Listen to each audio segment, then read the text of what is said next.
Hello, and welcome to my full watch-along of WWE Unforgiven 2004. It is the 20th anniversary of this show today, so we're going to go ahead and give it a watch back. Now, I want to point out really early in this video, I will not be showing the show here. You can currently see it on screen, paused, but I'm only going to show about the first 5 seconds so that people can make sure they're synchronized with me in terms of when we're watching.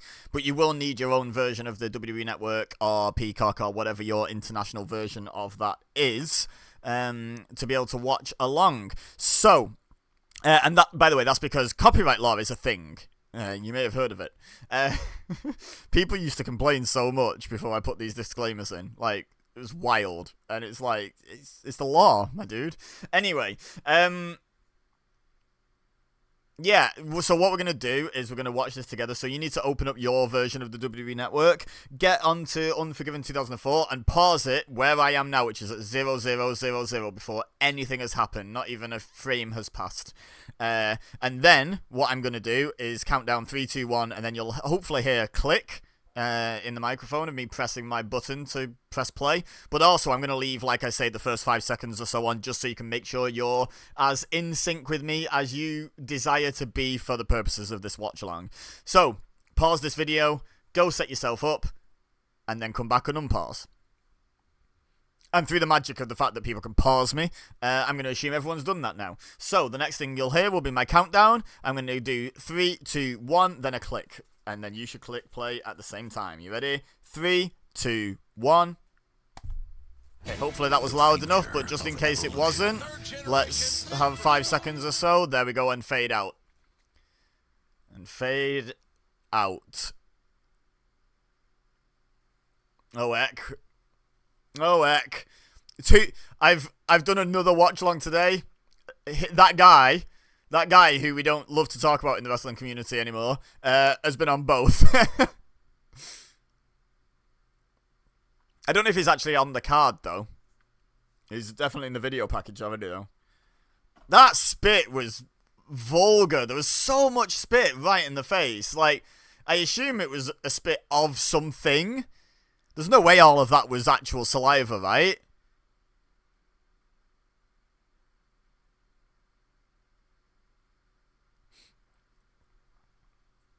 But yeah, this was youngest ever world champion Randy Orton, and now 20 years later, we've just had him challenge unsuccessfully for the world championship in Berlin. It's been a crazy career.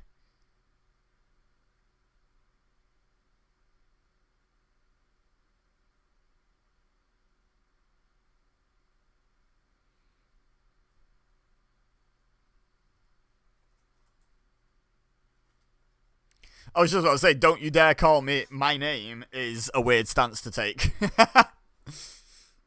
My name that I will proceed to go by for the next 20 years.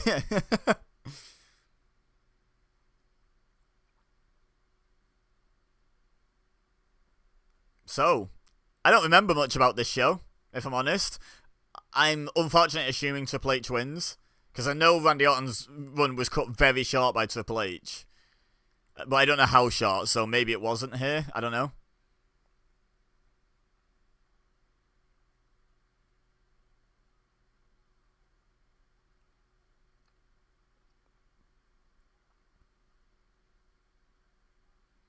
That was a weird little blip, the noise. It's so nice to actually hear JR sound enthusiastic about wrestling in 2004. Oh god, we're gonna have to listen to King. I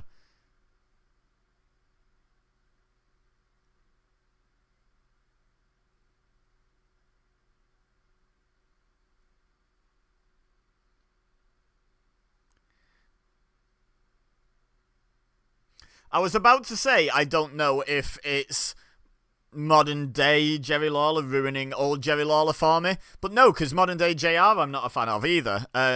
And I still just immediately said, oh, it's so nice to hear JR sound like JR, sound enthusiastic about wrestling. Oh, yeah, here he is. Great. So let me just preface this match by saying we're not going to talk about the super serious stuff that's very obvious to anyone who knows anything about the history of professional wrestling behind the scenes stuff. let's try and avoid that in the comments as well. Let's try and enjoy this as a wrestling show, as a time capsule, rather than getting into some big debate. Because to me, it's not really debatable. Like, what happened was horrendous and disgusting, but is it worth discussing every single time we see his face in something historic? No, in my opinion. I think we should just enjoy wrestling for wrestling, you know, when we're doing these watch-alongs. It's an occupational hazard of doing historic WWE and WCW watch-alongs, let's be fair. I would have to avoid entire decades of watch-alongs to ensure that we never have to see that face, you know. There'd be a big gap in history if I skipped all of that. Anyway, we've got the remaining 2 members of Evolution, not counting Triple H, of course, who's in the main event. Former World Tag Team Champions together. It was this team that was Tag Champs, right? It was Orton IC, Triple H World, and these 2 tag when, I think it was Armageddon, where Evolution finished the show with all of the gold. I'll tell you what. Like I say, let's stay clear of anything else. This song was a banger. I love this song. It's a shame it ends up, it's going to forever be associated with him in a way, because it's a great song. It's a great theme song, and it's actually just an enjoyable song in general, to be honest. This era of getting, like, real bands to do, like, almost covers of wrestling themes was honestly really fun. And some of them really stood the test of time. Like, I think technically Batista's was one of those, right? He had, like, just normal sort of music, and then I Walk Alone was, I think, based upon his music. Correct me if I'm wrong in the comments. But yeah, you've got, like, Our Lady Peace, the Benoit song. Rob Van Dam's is a banger. I've listened to that recently. That's on my Spotify.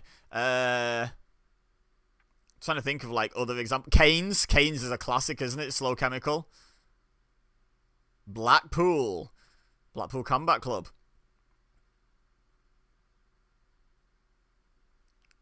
Speaking of Batista, have you guys seen him recently? How much weight he's dropped, but how he's seemingly managed to do it in a healthy way. And I think he's even spoken out about the fact that while he was in WWE, and even up until recently, he was always paranoid he wasn't big enough. He essentially had body dysmorphia. Like, he essentially had an eating disorder where he thought he had to eat more and more and work out more and more to get bigger and bigger.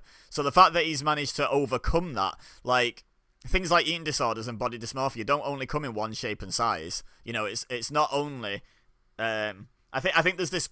I think we're getting past it. I think we're getting over this stereotyping now. But it used to be it's always just teenage girls starving themselves because they think they're fat when they're bone thin. But there's so much more to it than that. You know, there's Batista is a great stand-up example of that. Like, look at the size of the guy, and he was there thinking, I'm not big enough, I'm not muscular enough, I need to eat more, I need to work out more. It's crazy. Like, it's crazy what the human brain will do to yourself, to the owner of that brain. But yeah, shout out to Batista for dropping all that weight and seemingly doing it in a healthy way and having a healthy mindset towards it as well. Of being, look, I'm getting older now, I don't want to be maintaining this size forever. It's hard work, you know. So kudos to him. And speaking of William Regal and Blackpool Combat Club, some crazy stuff has gone down. At the time of recording this, by the way, I've not watched last night's Dynamite. But by the time I get any comments like from you guys, I will have done. So if you want to discuss what's happened since All Out, feel free. But yeah, crazy what happened based on just like a team being made based on William Regal being like, oh, you two should get along. You've got the same mentality towards this business. You should be friends. It's crazy how that's developed into attempted murder. like that's just wild. And then Ric Flair, I mean, another one where separation of art from artist is required. And certainly this era of Ric Flair is not like the greatest era of Ric Flair, let's be real, but undeniably in-ring one of the greatest of all time. Rick screwed Brett. That's an interesting take. I'd love to speak to that guy and see if he actually holds that opinion, because that'd be an interesting how do you figure sports fan. I'm assuming it's just a joke. Like a joke sign. Sorry, I took a pause there because Arlo just came to the doorway and just stood and looked at me, so I was like, yes. But he didn't say anything, surprisingly. He just walked off. Oh! I thought he was going to land really, really badly on his side there, but he managed to turn back onto his back, mostly there, from that back body drop. So I'm guessing Regal and Benoit are the faces here, but Regal's never been above a bit of cheating, whether he's face or heel. He's always going to cheat a little bit, isn't he? And Benoit's always been a bit of a, like, brawler, which can be perceived as a bit dirty, sometimes. So, yeah, I don't think we're going to see any real crazy babyface stuff. The one thing Ric Flair shadowboxing no one. And bump, there we go. The one thing I have noticed is, I don't know when this was necessarily implemented, but the babyface team is not in the babyface corner in this tag match. The far left corner where Batista's standing is the babyface corner, so that you can watch the emotions and what have you of the babyface waiting for the hot tag on their face. That's the idea, I believe, in WWE at least. I think AEW might do that as well. I don't know if like New Japan do.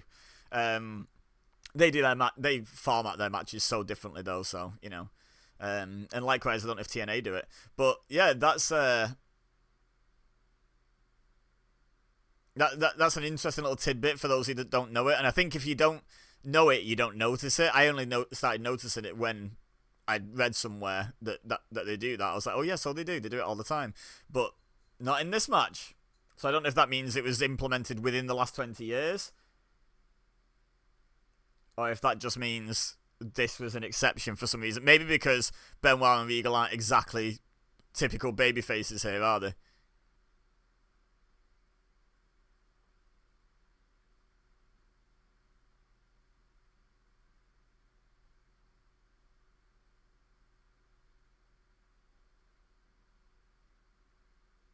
Nope. Well, not close. Not smart enough to not get kneed in the gut, though. Seeing Ric Flair get out-chopped is something. There's plenty of guys nowadays that could probably out-slap Chair. Yeah, Chair. Ric Chair. But there's plenty of guys nowadays, but back then it was still fairly unheard of. Here we go again. We get 2 front bumps from Flair. We are being spoiled. Okay, so hot tag. I mean, lukewarm tag, I guess. Like, Regal's supposed to come in like a house of fire there and what have you, but no, they just stood and stared at each other, and then Batista hit Regal in the gut.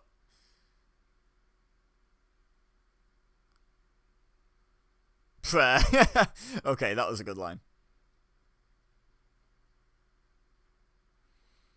How long were Regal and Benoit a team for? Because obviously, we're just coming off Benoit having lost the world title at SummerSlam, which was like August, I'm assuming. At earliest, it was July.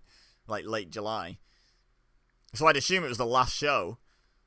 And I don't recall him having a teammate in Regal while he was world champion. Maybe I'm wrong. Correct me if I'm wrong. My memory of this time isn't the best.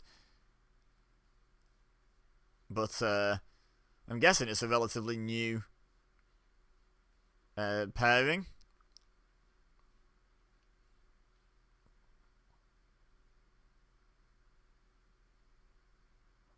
Big boy.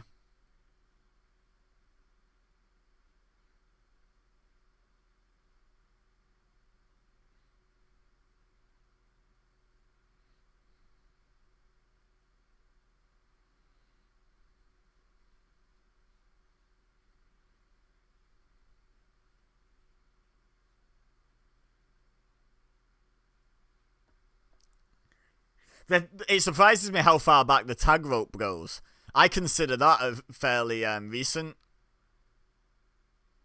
development, but there it is, 20 years ago. I don't know when that was brought in.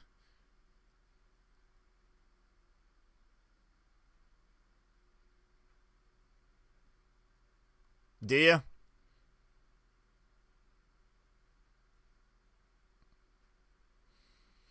I love how Ric Flair hides that specific clenched fist as a trademark move, but he also just routinely just throws punches to the guy's face. Like during matches. Here you go. See? There, he didn't hide them ones. Why did he hide the headlock one? Fish hooking him.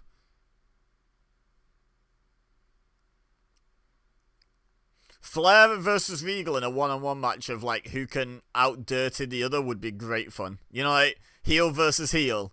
Or, I mean, either could be face as well because they just don't really change. But like, yeah, it's I'd love to see that. Like, let me know in the comments if that has happened. And if it was the story, if that was the story being told specifically, if it was just like a normal match, that's fine. It was probably good because both are really good. But no, I'm interested in seeing like Flair versus Regal and a kind of dirtiest player in the game off.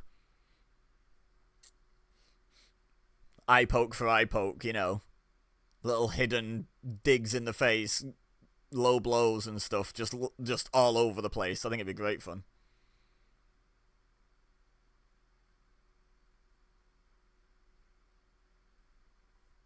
Got a couple of fans who had the very original idea of bringing a 2 sign with them. So original that more than one person did it. That guy's got a Randy Orton sign. That one's got a Game Over sign. So it says Game Over to Randy Orton. Maybe that was a collaborative effort? 2. Yes, thank you, sir. Looking on the camera like, oh, look, you can see my sign. This show is about me. Shut up and sit down. Hold your sign up when there's a near fall. That's what you brought it for, you goof. Or just don't. Just rip it up and sit down. Stop trying to make the show about you. The show is not about you. You have paid to be there. These people are paid to be there. There's a difference.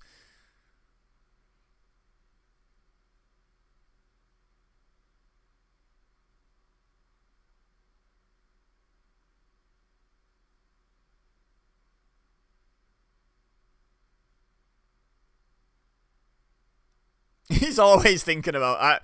I don't think he goes to sleep at night thinking about the figure 4 leg lock. I think he's got other things that he thinks about outside of wrestling more. Got extracurricular activities. Hey, John.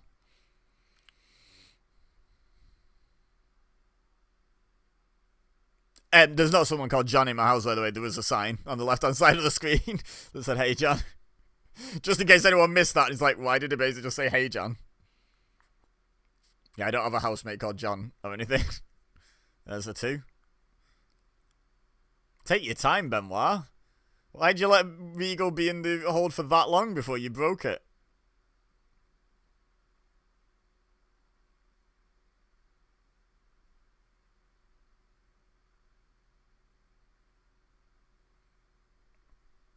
That is not true, King.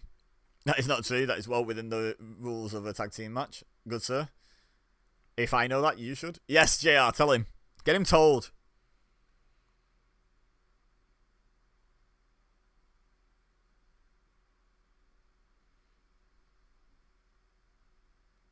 Yes, Benoit.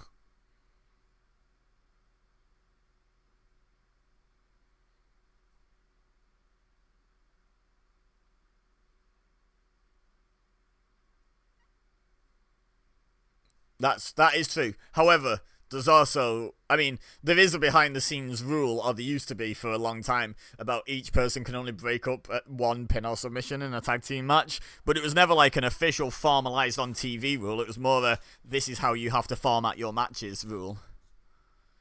It seems arbitrary and stupid to me, but so were a lot of the rules back in that regime. Local medical facility, which I noticed they said on Raw. For some, like, the last time I heard Michael Cole say it, it sounded very facetious, but this time sounded genuine from that new guy whose name I don't know. I've only watched that new guy on two times speed, so I've not really actually caught his name yet. But now I'm all caught up, I will be hopefully keeping up to date with my wrestling and watching it in 1 time speed. As and when the time is right. God, Flair, whoa, okay. What's...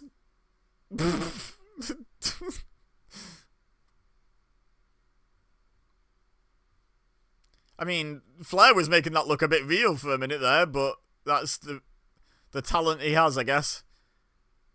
Also, I don't fancy 2004 Ric Flair's chances in a real fight with 2004 Chris Benoit, to be perfectly honest. So even if he was turning it real, the same outcome would have been had. Benoit would have been like, I'd stop if I were you, mate. Woo!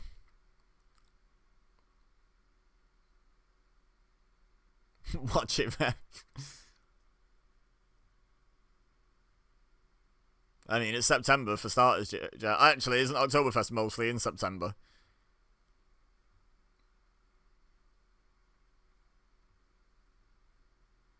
The end is near.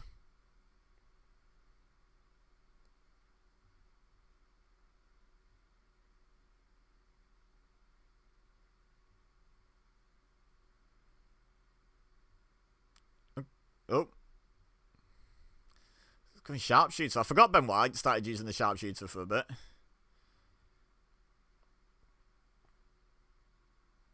Oh, you're going to advocate for the disqualification of Batista here?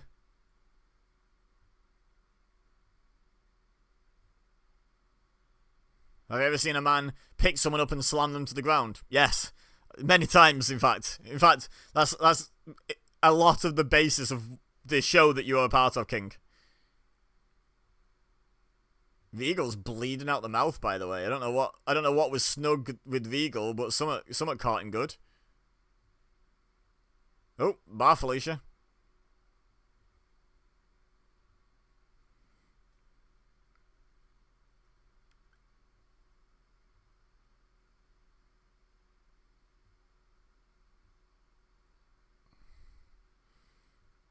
I think, does Nate tap here? I think he probably does, right? Yep. Decent opener. Decent little opener. Nothing astounding, nothing amazing, but good. Solid. Let's face it, Batista was still very green at this point, but the other three, you can expect nothing. Anything below good would be a disaster for them. And Batista was doing all right, like in his what was expected of him at this point. Like, he's a little green, but he wasn't bad by any stretch. And he's only like 6 months away or so from winning the world title, right? That was like next March, April. Oh god. So Eugene's not on this show. That's probably for the best. Oh, that's why Regal's face, he's defending Eugene's honor, because there was the Eugene Triple H thing, wasn't there?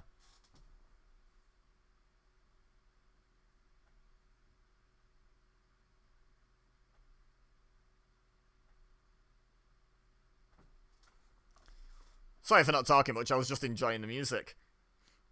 Christian, Tomko, and Trish.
Wow. Wow, Christian. Jesus. I mean, that is sort of implied, but I mean, shaming her. No need, no need. Let her live her life.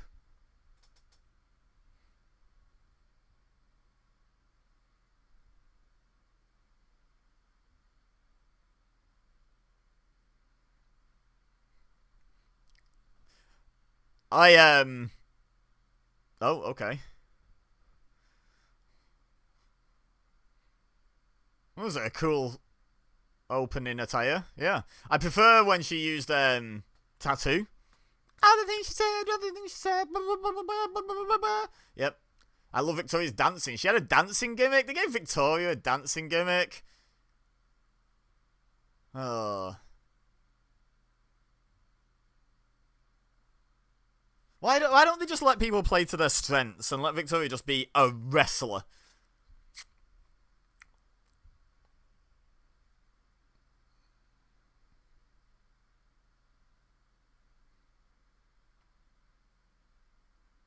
Okay, Trish versus Victoria.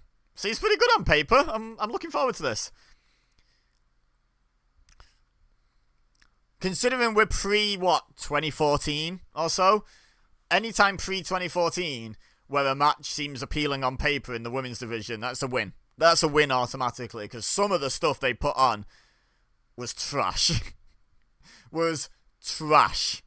Maybe I mean I'm gonna put 2014 as like the limit there, but it was slightly before that, wasn't it? Because of Paige and Emma in NXT. That was probably 2013, I would say.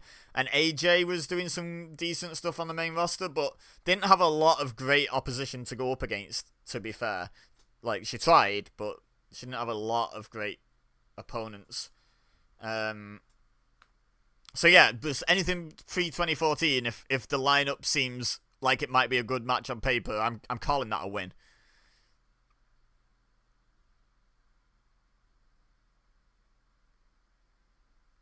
Hey, back off. Yes, it's illegal to step forwards towards your opponent in a wrestling match. It's uncouth.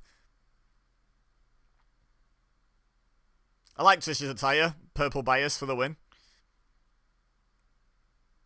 Maybe. You think?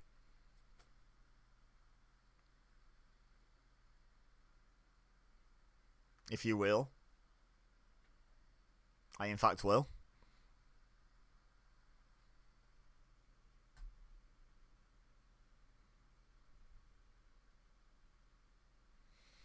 Do you have to choose blondes or brunettes? Wait, has Victoria been busted? How? They've not done anything yet.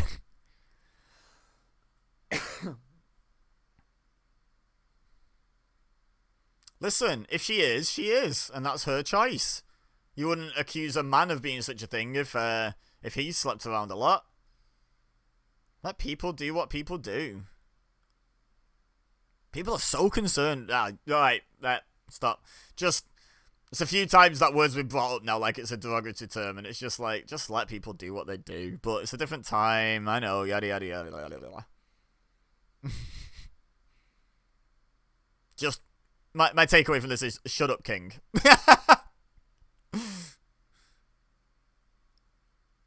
Yeah, I'm sorry you asked him any question, JR, because that invited him to speak.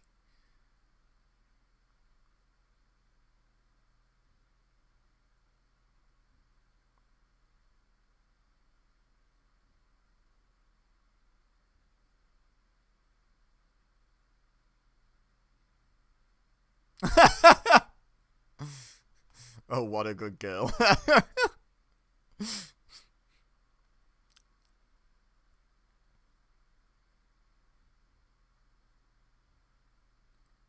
Power! Do you think she might be the stronger one, JR? Oh, right onto the knee. Onto a knee brace as well. I bet that wasn't fun. Like, in a shoot way. Might be a little stronger. That's an understatement. Bye, Felicia.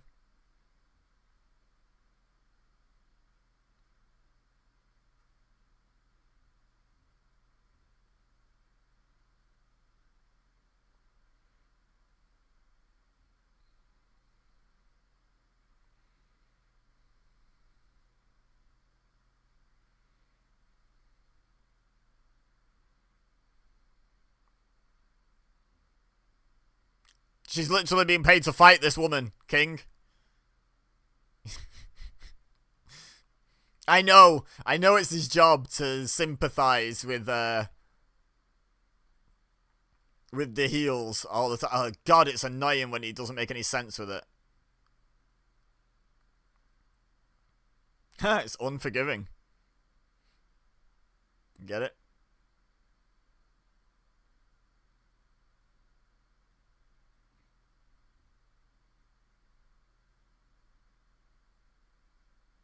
Sure.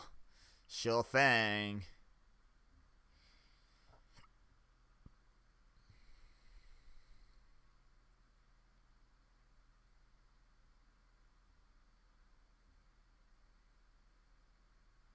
Is Trish having a wardrobe issue? She just had to zip up her top. It's not like Trish in this era to put the girls away, to be fair. So I figure something's going on with that undertop. I'd love a hoodie like that. Like, maybe not cropped. Maybe that wouldn't suit me. But, like, I love the black versus purple contrast.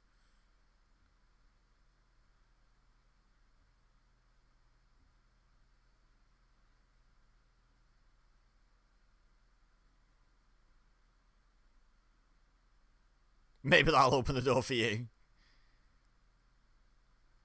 Yeah, put King in Trish's corner. Then we won't be able to hear him talking.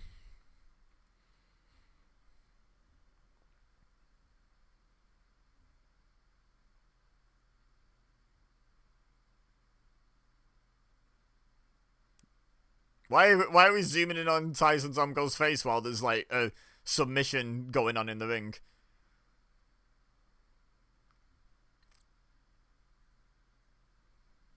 God, you know, I know it got to be a meme in recent times before he got, like, released or fired or quit or whatever happened with Kevin Dunn. But, like, even now, the camera cuts are jarring. Like, in between a move being done and a pin being executed, there was 2 then. Just, you know, just to put that in perspective. A move was done, camera cut, pin. Nothing in between in terms of action. But it got so excessive towards the end of his run there. That I see why it became a meme when it did. Oh, miscommunication there. Trish forgetting that you have to be hit before you let go of the submission.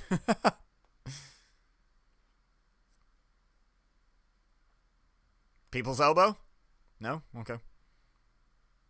The execution of that just reminded me of the Rock Spinebuster, the leg through the legs briefly.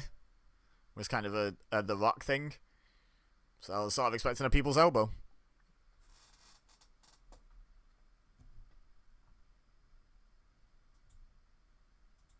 She got a what where?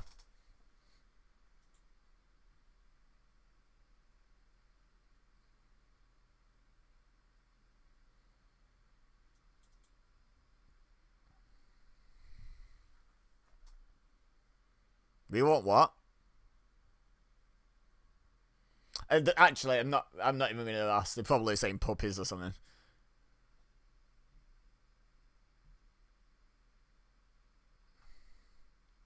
Which must be such a great feeling for a wrestler trying to be taken seriously. To have the fans mid-match chant, "We want puppies."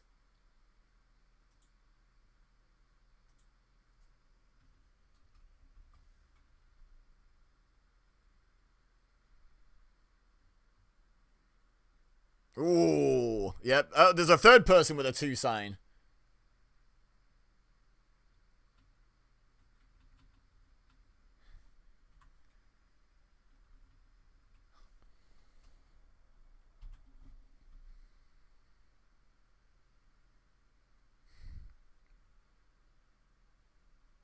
Does the booty shaking add to the impact of the moonsault?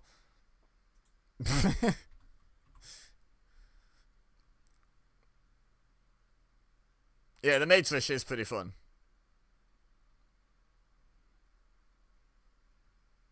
Pretty impressive as well. Oh! I love how he just popped back up like, "Oi, how dare you?"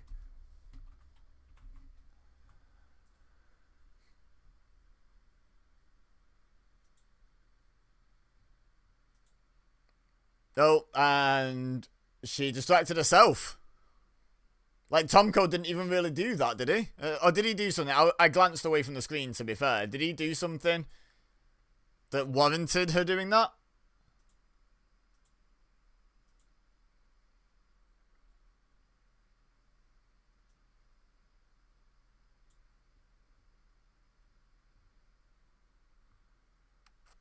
Uh-oh. Oh my god.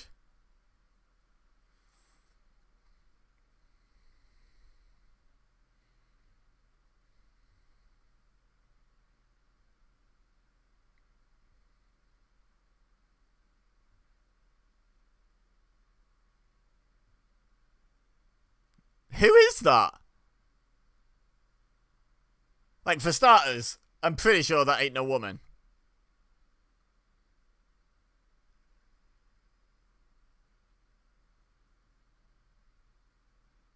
Who is that?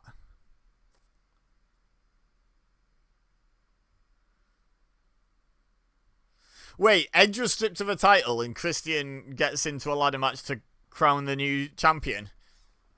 Sound familiar?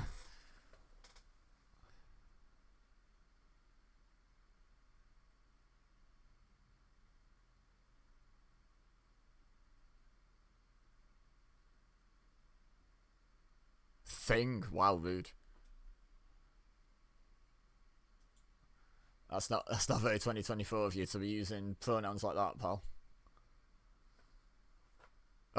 Oh my god.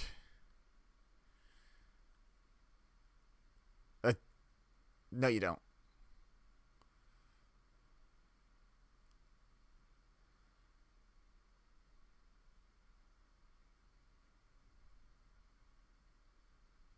Oh, so is it known who the mystery woman is?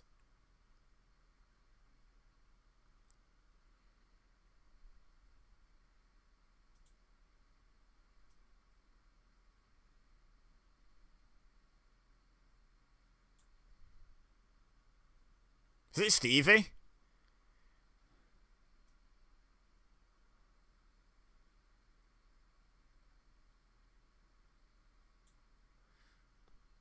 Yeah, it's Stevie Richards. Okay. Why is it Stevie Richards, though? That's my question. I do remember Stevie Richards and Victoria being a team for a bit, but I don't have a clue why.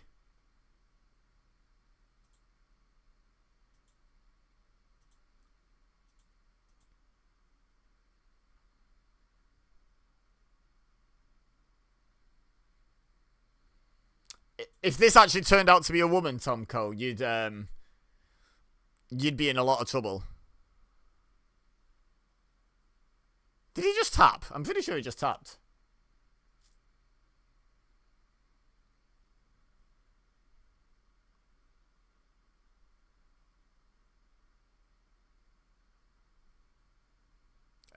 King.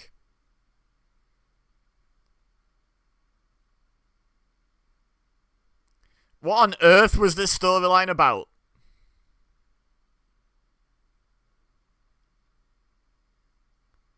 Don't you remember Junior High? Jesus, JR. Jesus Christ. I think sometimes when a crowd isn't into something, stunned silence is used by the commentary team. I think this might actually be a stunned silence.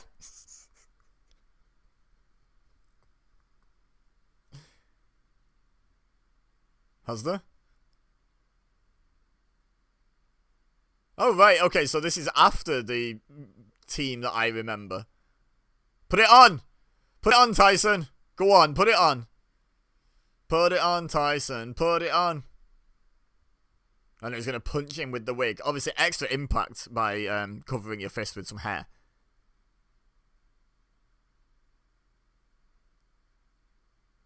Oh, okay, how many times are we going to try and shoehorn that in? Yeah, what is Tomko doing?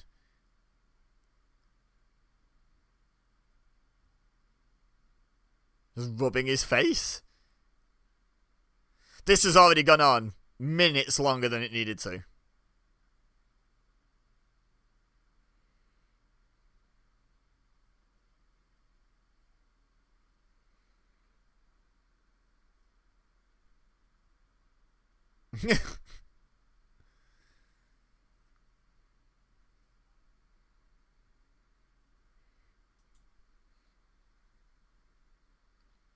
Straightforward here meaning basic and uninspiring and uninteresting and, yeah, all of those other things.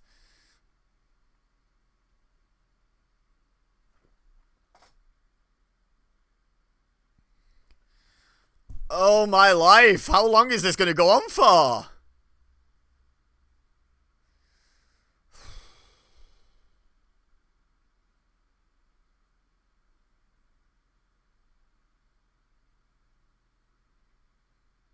You got the fans hyped up, saying up next is the IC title match. I mean, maybe the crowd in the arena didn't hear that, like, and there was no physical indication of it, but then you present this instead of Chris Jericho versus Christian in a ladder match. Like, I'd say whose idea was this, but we all know whose idea this was.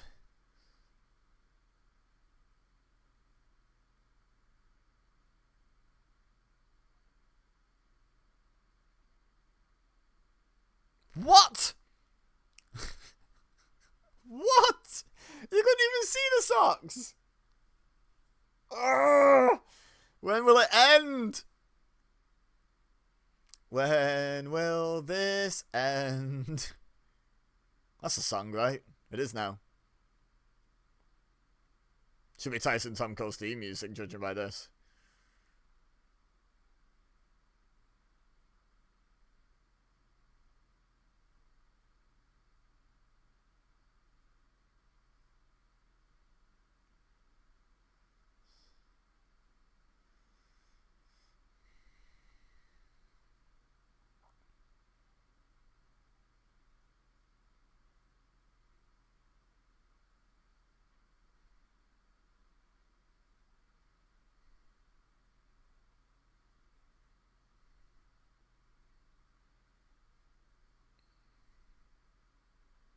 I don't even know what to say, because I feel like I've said this has gone on too long enough times now.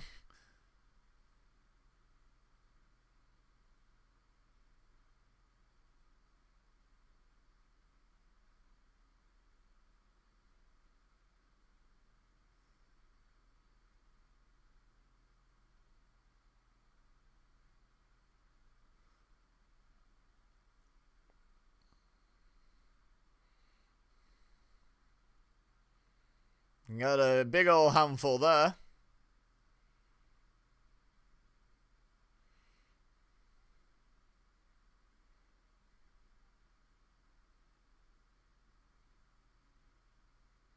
Referee was right there that time. Get him slipping in his socks. Wrestling in your socks can't be easy. I've seen people wrestle barefoot, but socks? No. Socks is the least grippy option.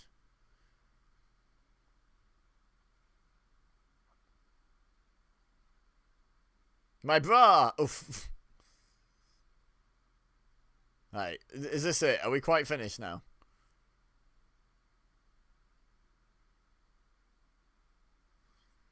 It's a good looking finisher. We just could have done with seeing it about 5 minutes earlier.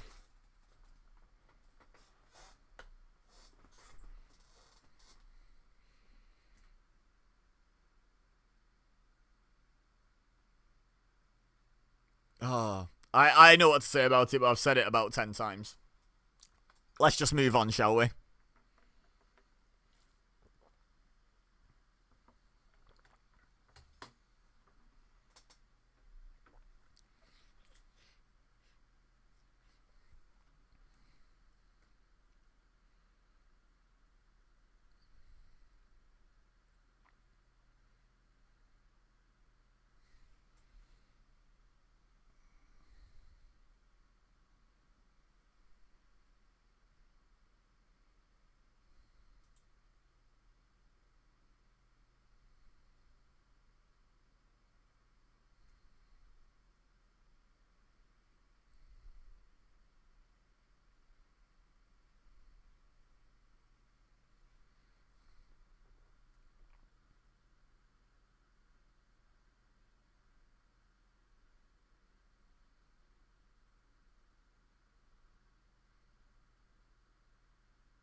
So Jericho was healing it up, challenging Edge when he knew he was injured. But then Christian out-healed Jericho by attacking him, and now suddenly Jericho's the babyface? What?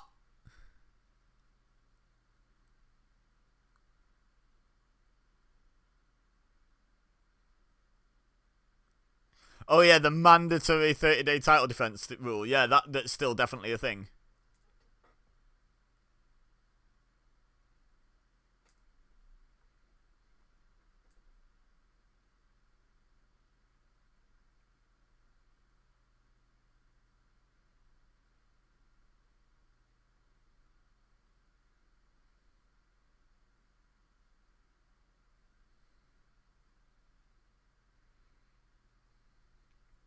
Christian's great. Still going strong 20 years later. In fact, it's crazy that all three of these are going strong.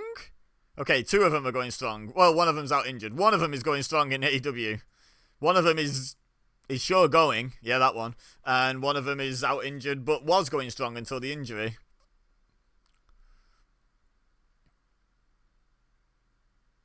Brother.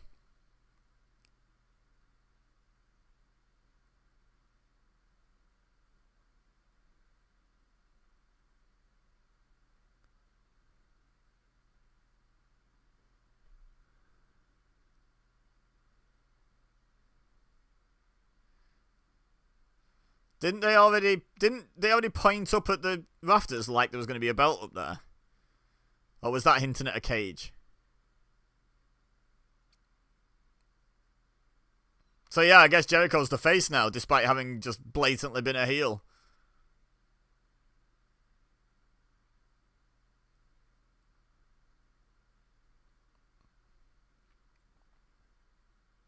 That's a good question. I'd love to find out.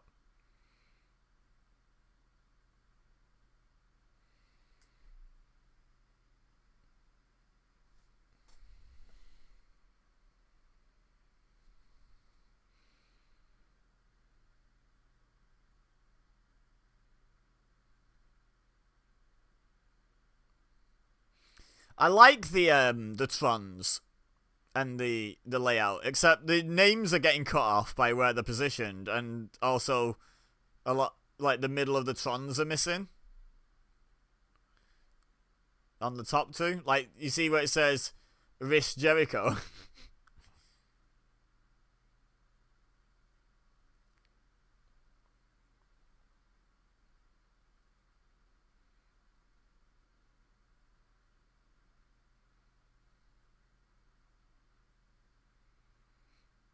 Only 5 at that point. That's crazy. It's loads now. Then again, they are adding like, what, 5 or 6 people every year, and it's been 20 years. So they've probably added like 120 people. Is that maths right? Yeah. 100 to 120 people.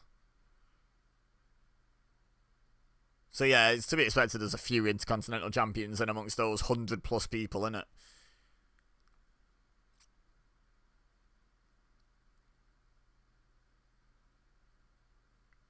I remember this meeting. This.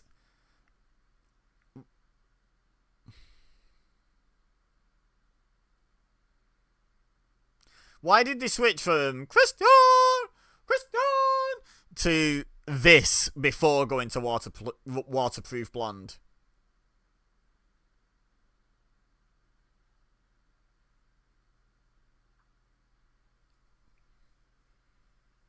Because this is so generic.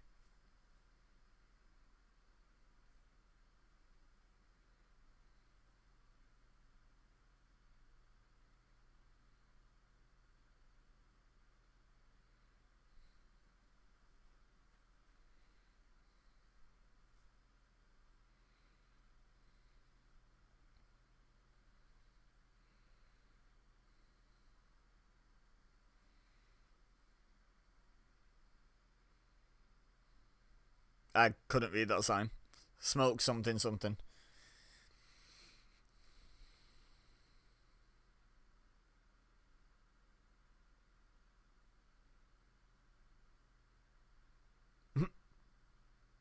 feeding him the line, then telling him not to say it. There's a CLB sign. Okay, this should be a banger. Again, gonna try not to let modern day Jericho ruin my enjoyment of 2004 Jericho. Shouldn't be too hard. This should be a really good match.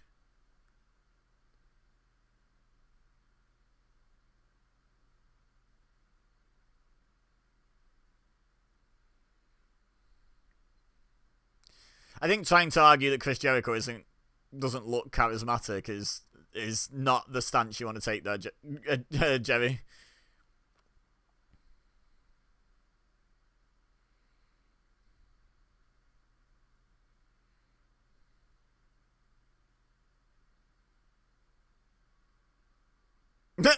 Ah!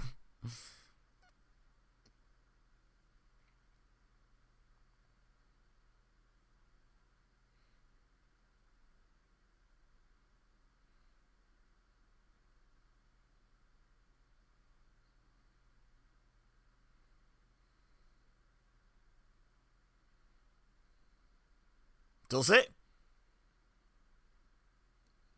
Yeah, I was gonna say you can still use them though.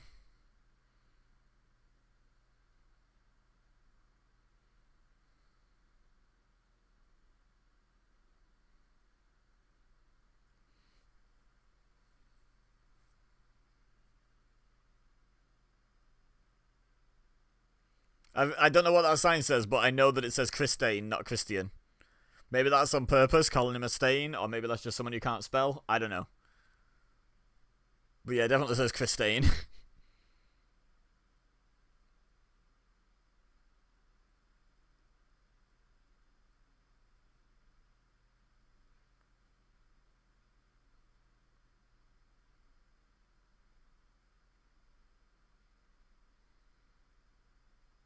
Oh!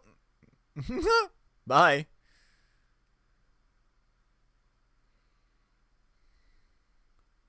No, he didn't. Categorically tell you, no, he didn't. Everyone watching knows he didn't. Like, you don't need to make stuff up. They're gonna do stuff anyway. Like, they already are doing stuff, and they're gonna do stuff with the ladders. You don't need to make stuff up.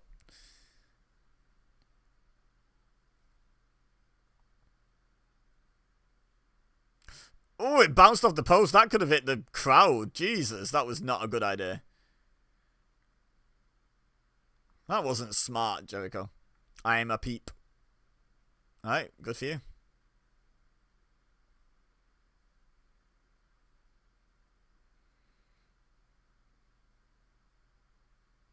Woo!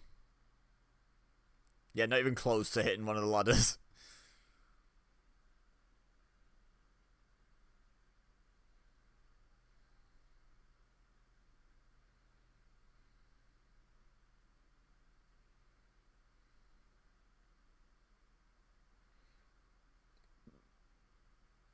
That was weird how he ended up falling that way. Jericho looked like he was trying to throw him over the top, and then Christian just...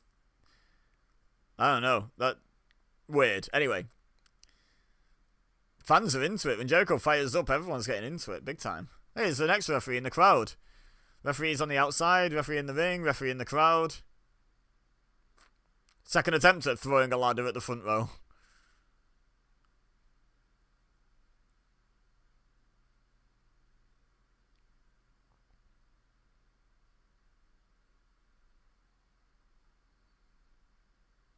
How much do you think one of those ladders weighs? Jericho swinging it around with one arm, like forgetting to pretend it's heavy for a minute.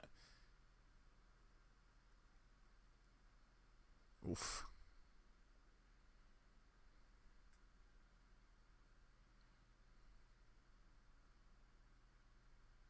I was about to say, where's the I'm a peep sign now? It's upside down, mate. It's upside down. No! You ruined it.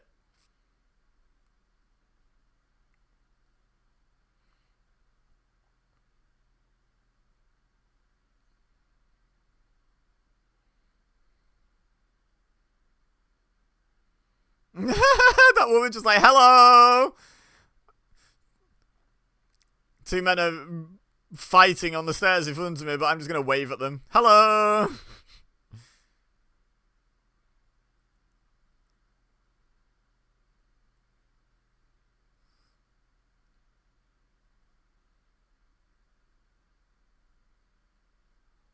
Just insulting random crowd members now.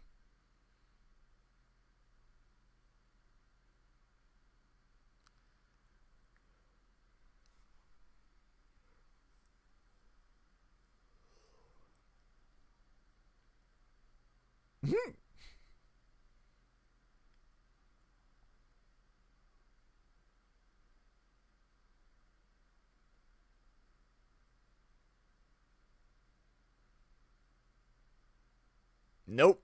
Nope. Oh, here we go. Oh, he's hit it. Go get a ladder.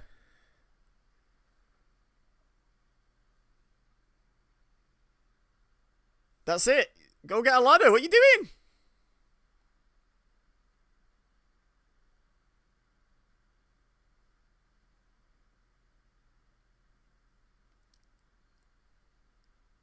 Also, the whole thing about who's Tomko gonna accompany, Trish or Christian. I know he ended up having a match in the middle of it, which, by the way, he won pretty convincingly, so still doesn't do much damage to my argument. But before that, they didn't know he was going to have a match. Why couldn't he simply be there for both matches? It's not like his job is, like, super strenuous. Most of it is stand at ringside. And then occasionally it's take a cheap shot at someone. I don't know, feels like I could do that twice in a row. And even taking into account the match he just had with Stevie Richards, he took a few shots, but he mostly just dominated it. Would it be funny if a ladder match just finished like that just once? Like, first attempt to climb. After, like, 10 minutes. Tops. It's probably not even been 10 minutes, has it? I don't know.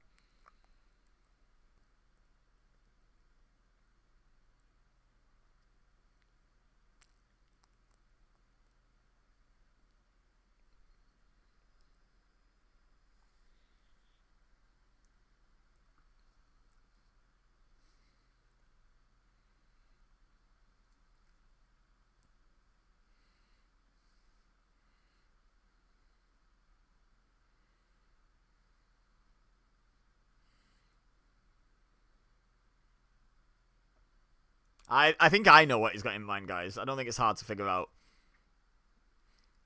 What he had in mind probably wasn't running into it himself, but, you know. The golden rule stands. If you set up a weapon, you're the one who goes through it, or into it, or whatever.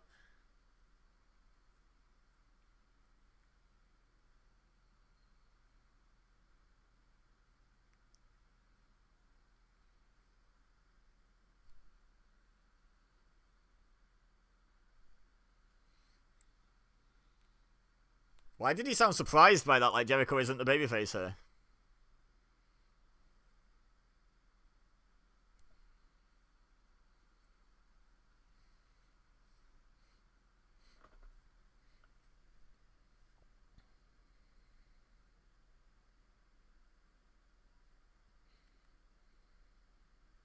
Yeah, look up Jericho, that's not the middle of the ring.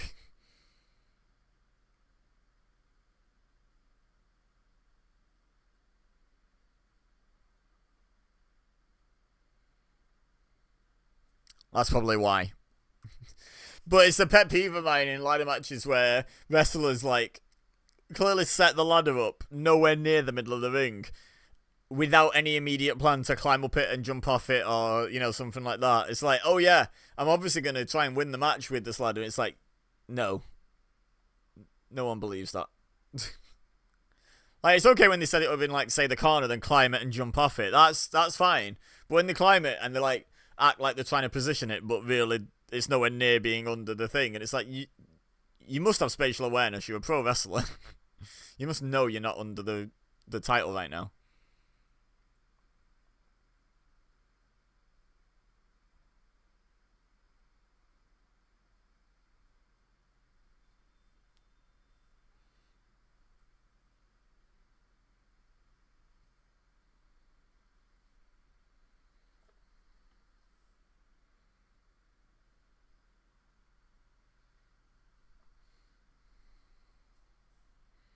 Oh, man.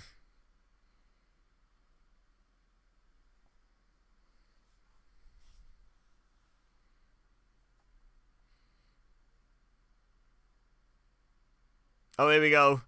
Slow climb. Bow, bow, bow. Take it easy.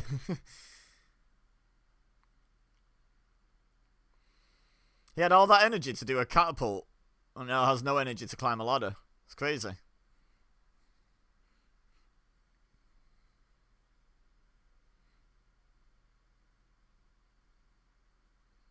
Yeah, ladder sense. It's like it's what YouTube pays out when you watch the video of this ladder match on YouTube. Get wrecked. Two-handed pass. Here you go, have a ladder. Bosh.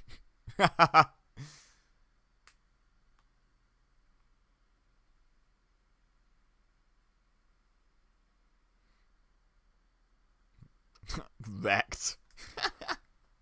Absolutely wrecked, mate.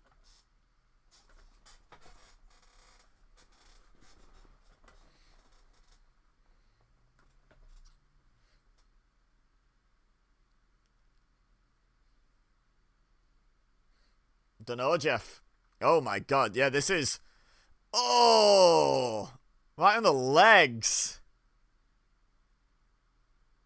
Yeah, I don't think that was a smart spot for either of them.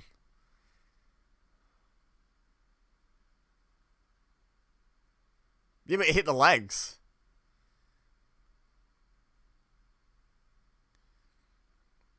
Matt Fox, I'm here. Is that a sign for the attention of Matt Fox, or is he Matt Fox? Either way, who cares? Big who cares?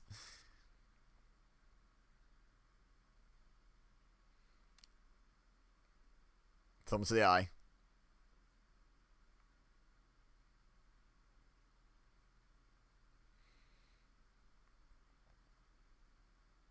Too many people do not sell a thumb to the eye. Like, you should be at least half blinded.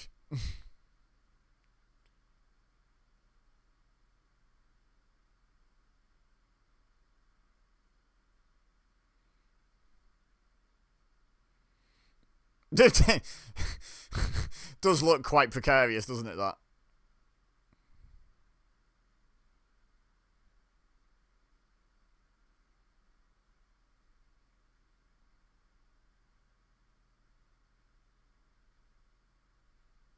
Why are the referees freeing him? Like, I know they have an obligation to keep people safe, which they took very seriously back in 2004, obviously.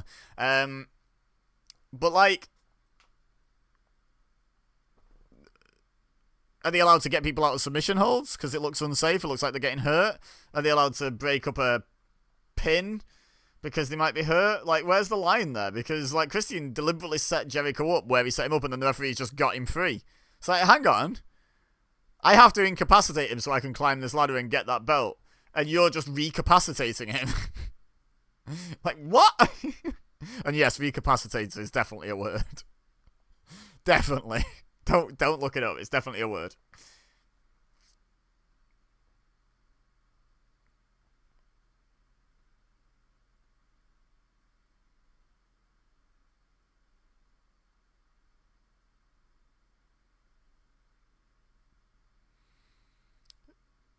Shouldn't Christian be smarter than that? Why would Christian care? And if Jericho has the energy to do that, why didn't he simply move and stop Christian climbing the ladder? There's a lot of plot holes in this match. Like, it's a good match, but there's a lot of plot holes in it.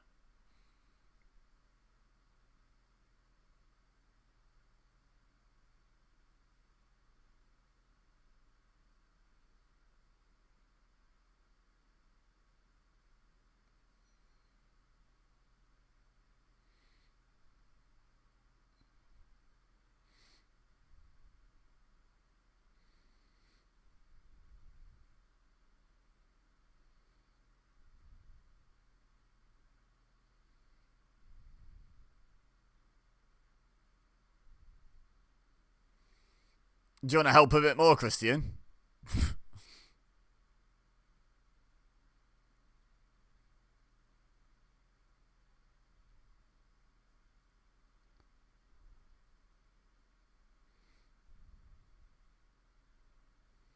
Oh, is he going to lion salt?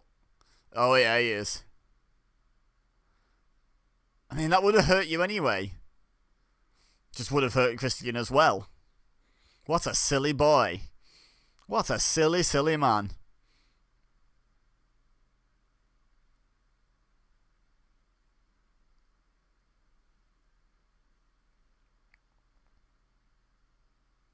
I mean, the lion salt's not the problem there, King. The problem is doing it to a ladder.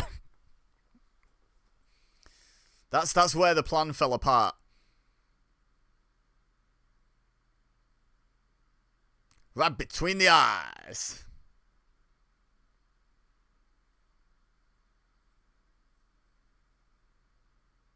Who's Christian yelling to? Get over here, I need something. Who is he talking to? Oh, was that not Christian?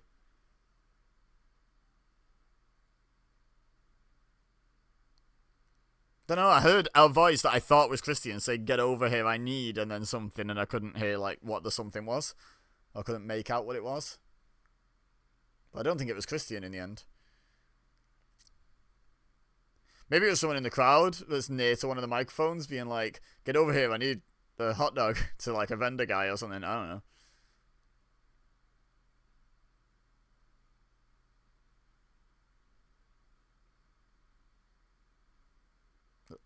If I was scoring it on points, I'd award the match to Christian. Yes, that's how ladder matches work, King.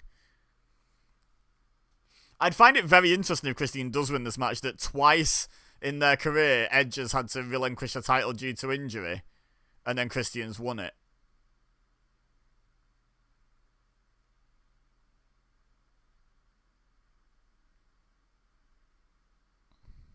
I don't like this.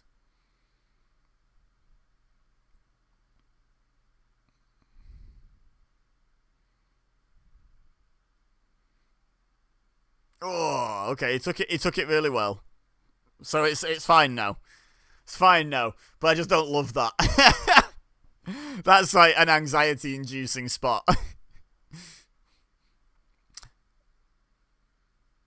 Like, I don't remember this show, so I don't remember who wins, and I don't remember whether Christian broke both his legs in it. I don't recall Christian ever breaking both his legs in a match, but, you know, there's still that sort of part of me that's still fearful of it. I especially don't like those sort of spots when you're watching them live. I'm like, ugh. Someone did it quite recently, didn't they? Was it like at this year's Money in the Bank there was a spot like that? I can't remember.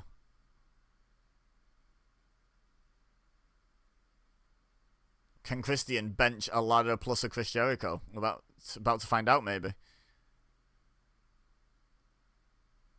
No, he's just scurried out.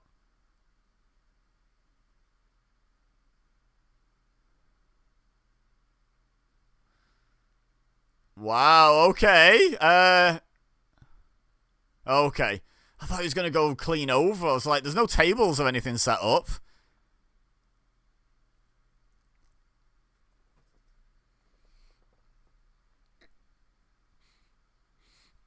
I think this started a little slower than I would have liked, but it's been building. It's been building.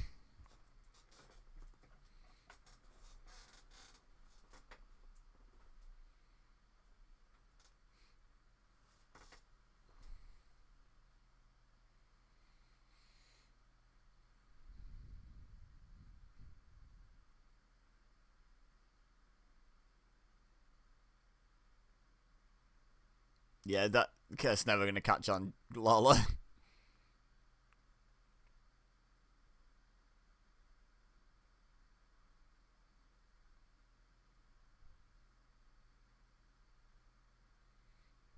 Oh, here we go. Obligatory walls of Jericho on top of a ladder spot.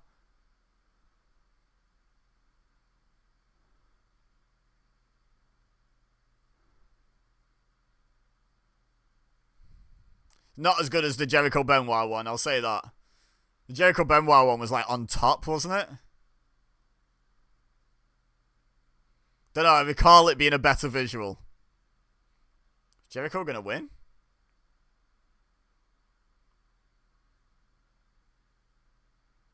Oh!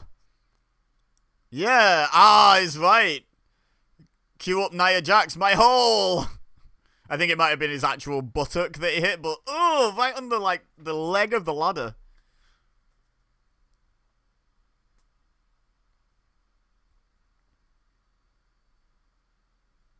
That was horrible. Oh no, do we have to watch it? Okay. Oh yeah, he landed right on it with his butt.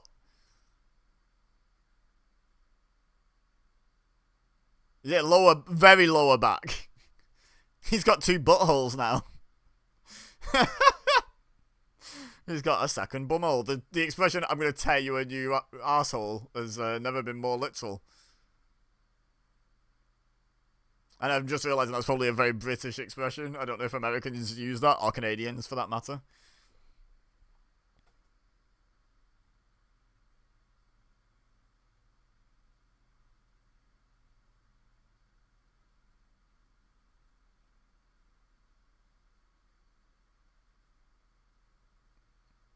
That's perpendicular, JR, not parallel.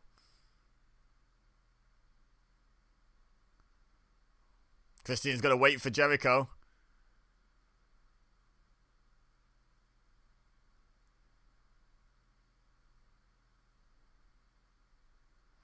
That's the point. With the new Velcro titles, a ladder match is easier to win now for belts. I guess that was a face buster, like the one he does sometimes to set up the lion salt, but it was barely recognisable as a move. It just looked like 2 guys grabbed each other's head and then fell off, to be honest. I guess we're counting that as an offensive move by Jericho, as he's already moving and Christian isn't.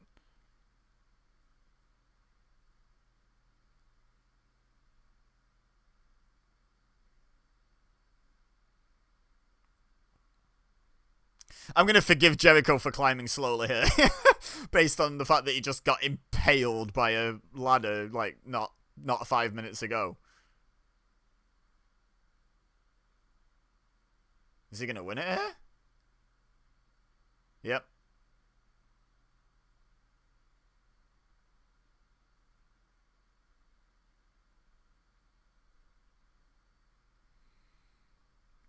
Guess it only happened once to Christian then.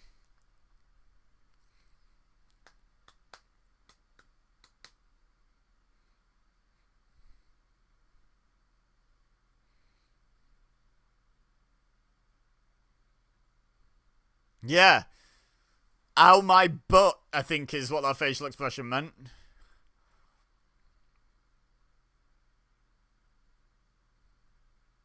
Why did you agree to that spot, Jericho, you nutter? It's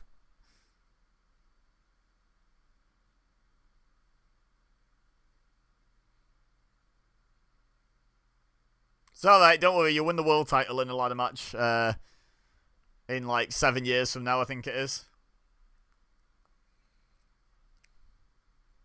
Don't worry about it.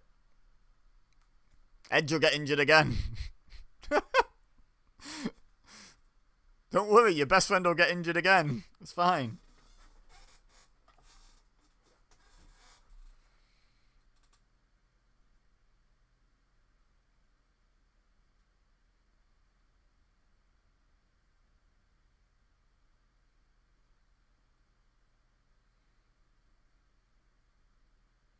That was absolutely pun intended, King.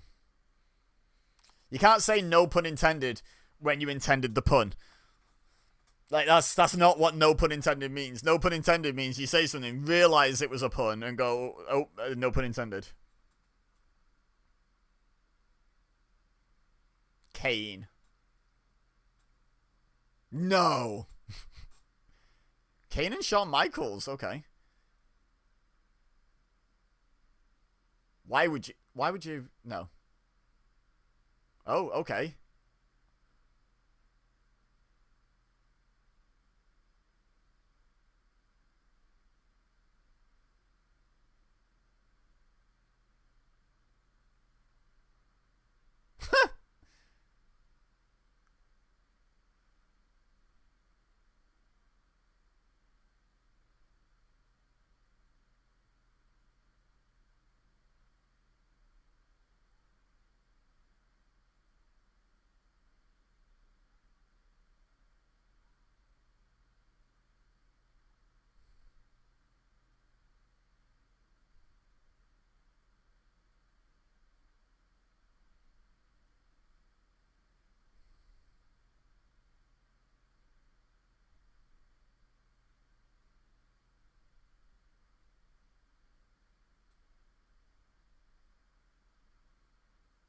fun.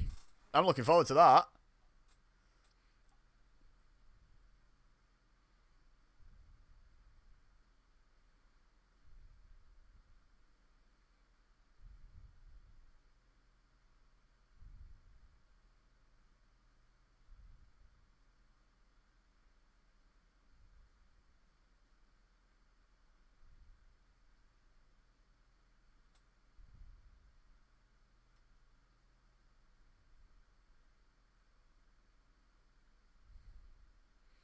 Mmm. Mmm. Ugh. Ugh.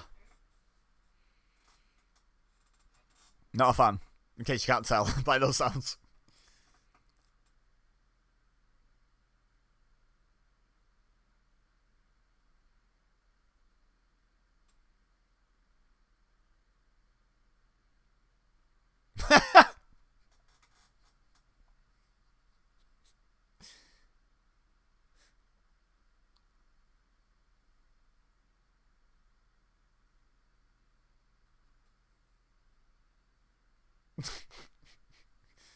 Oh, hello.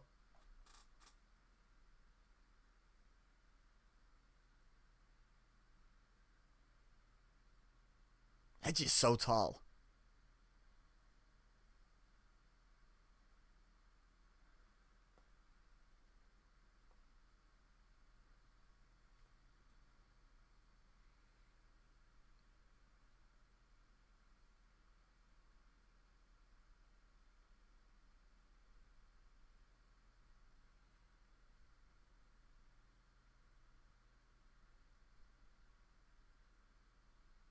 Tested and secure.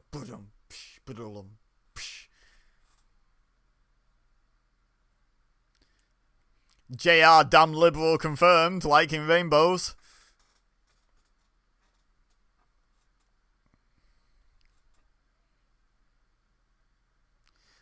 Okay, so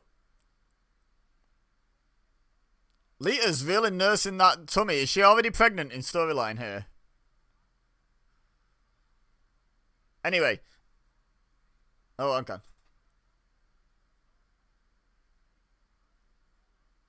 Okay, I'm gonna watch the video package, but then I'm gonna go and grab a snack and a drink whilst the entrances are happening. But let's see what the backstory is. So, Kane beating up Matt Hardy. The obvious way to get into a match with Shawn Michaels.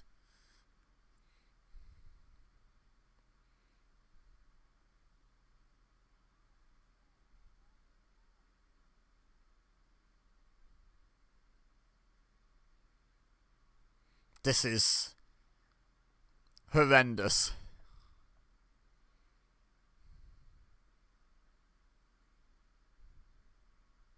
Everything about this is horrific.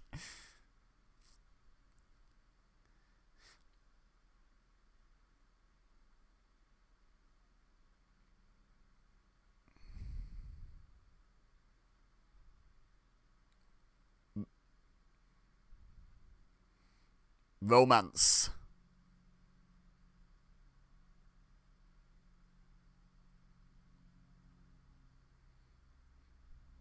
That aged well.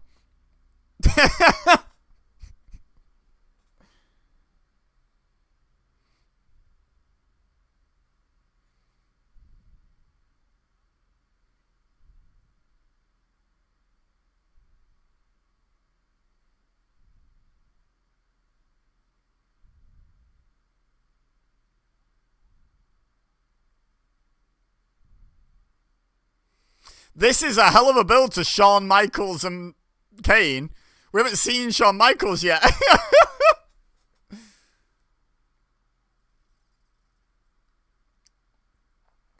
This is a great video package for the Kane versus Matt Hardy match that's not happening currently.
Oh, there is actual animosity between these two. I wondered if we were ever going to get there.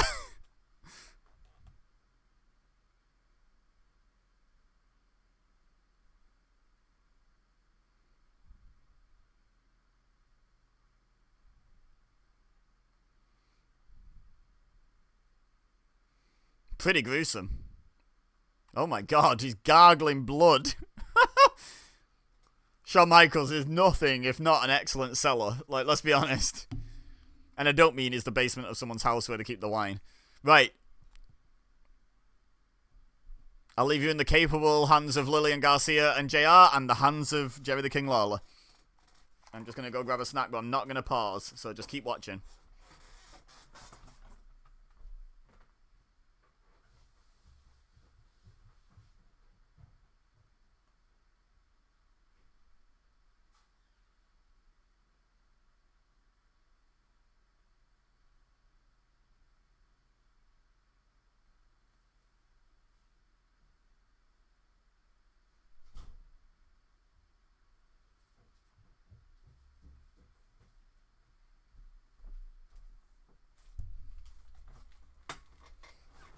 Okay, I have snicks. I don't have my headphones on.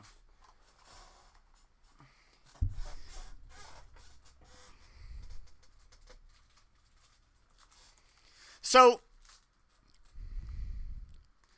yeah, those are grim. So, while I was watching that video package, I did have a bit of a revelation about the whole... Because, like, yeah, that Kane and Lita interaction made me feel really uncomfortable. But then I realised, like, this is... It's a TV show. It's entertainment. We make movies, pal. You know, like, it's nonsense. It's fiction. And if a character were doing that in a movie, yes, it's grim. But people would accept it so much more easily because they see it more as acting than they do wrestling, which they somehow attribute what happens in wrestling to the wrestlers' real lives. Like, and it's just... Think of Kane as a horror movie villain. And I know he has been a horror movie villain, but he's a horror movie villain. Like, and Shawn Michaels is the good guy who'll hopefully get the happy ending. Not that kind of happy ending. Not a massage parlor happy ending. Like, I guess it being a live interview made it more uncomfortable for me than in a video package, that it feels more like a TV show or a movie, right? And I came to grips with it. I still don't love it, don't get me wrong, but it's like, I am a big advocate of bad things should be shown in media because they exist. As long as they are shown to be bad things. Kane is the heel here. Kane is the bad guy. Kane is a monster for how he's treating Lita. That's a good message, right? That's generally my stance, but it gave me the ick, that backstage segment. So well done to Kane and Lita, I guess. Good actors. Ugh, thanks, King. I feel like JR just looked at King, shook his head, and then just started talking about something else there. Nice hurricane shirt.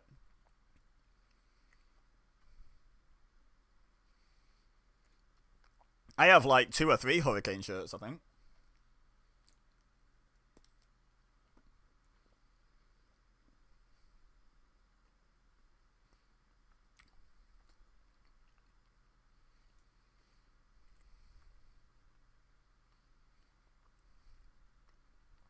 Well, someone might as well do it if Austin's not going to. Who better to pass a move to than Shawn Michaels? Jeez.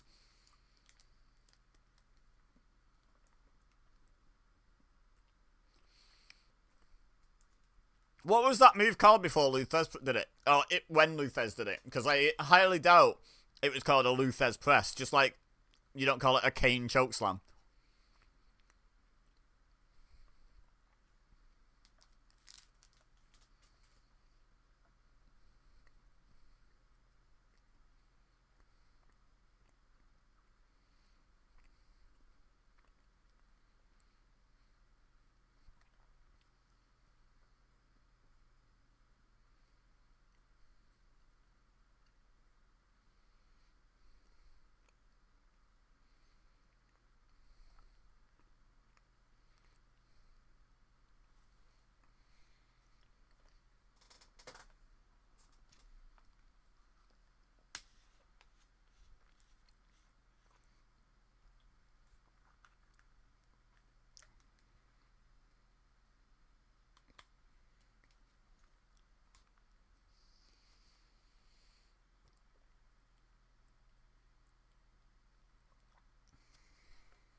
Is that like one size out from UK? So that's like 17 UK? Because that's still obscene.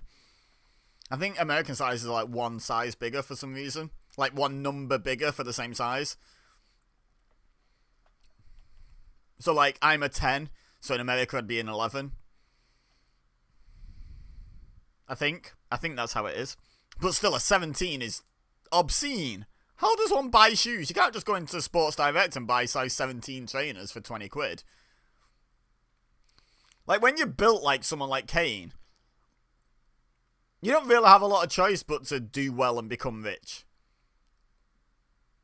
That didn't even look like an elbow drop attempt. It just looked like Kane deliberately took a flat back bump.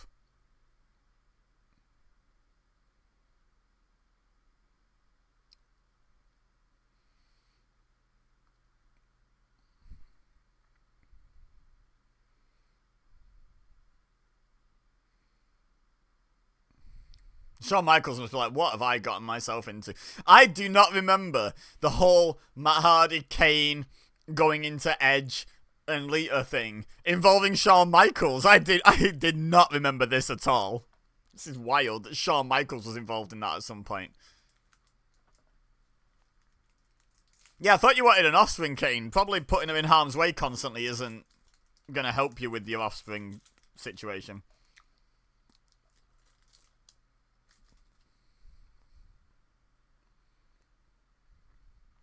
Well, I think man's fair. I think you saying I don't even know if he's a man, as if being a man is such a great thing. JR, you haven't spoken to enough women. To be honest.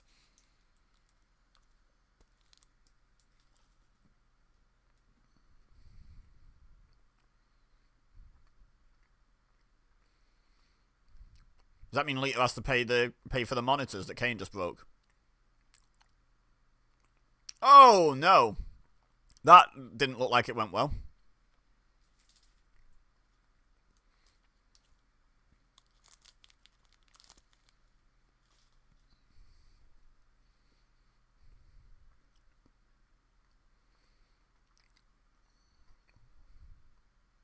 Oh, why on the edge again, Kane? You are big enough and strong enough and experienced enough to aim Shawn Michaels for the middle of the damn table.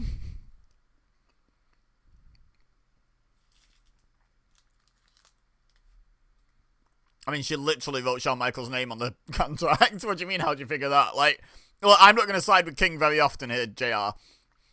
But she is literally responsible for this match happening. She wrote the name on the contract.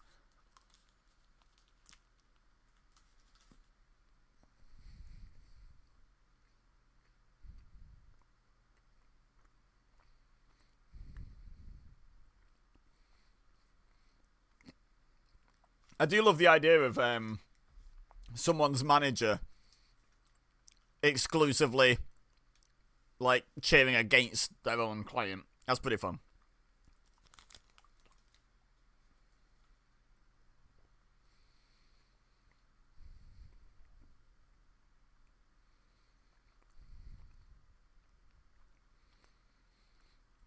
I know to call Lita manager in this context is vastly reducing her role in the story, but that's essentially what role she is playing right now within this setup. We have wrestler, referee, manager.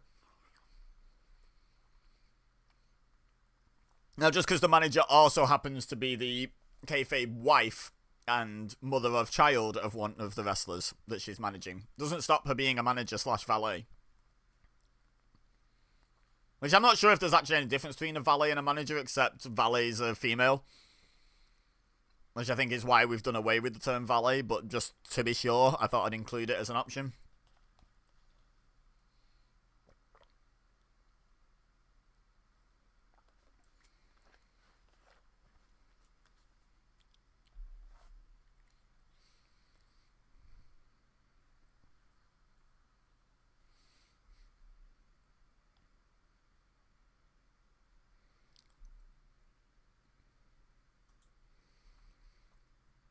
Yeah, this has been quite one-sided for quite some time. But for some reason, I am sort of expecting a Shawn Michaels comeback at some point here. Call it intuition.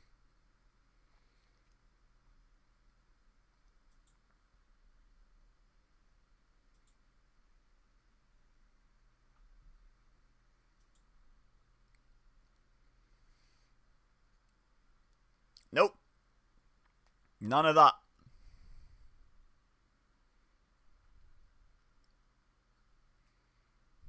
There's the 2 sign, one of many. Is that Raven and Al Snow's love child sat in the crowd there?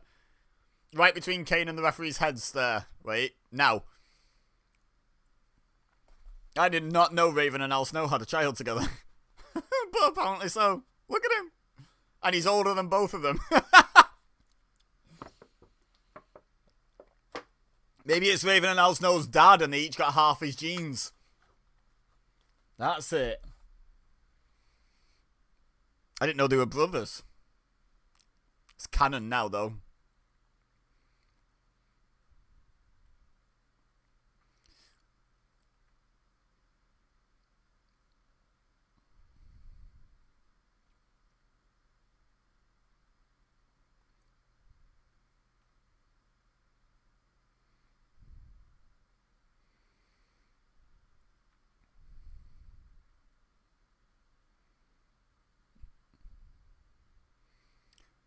Is Kane bleeding? Or is that just like light hitting sweat in a weird way? No, I think he's maybe bleeding just a tiny bit. Like a tiny little cut. Someone threw a ketchup sachet at his head, it looks like.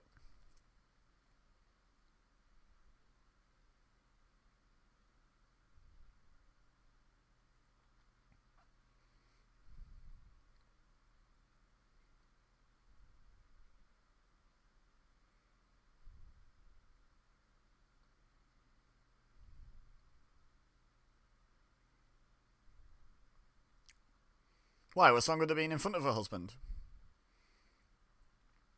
See, now she's at the side of her husband.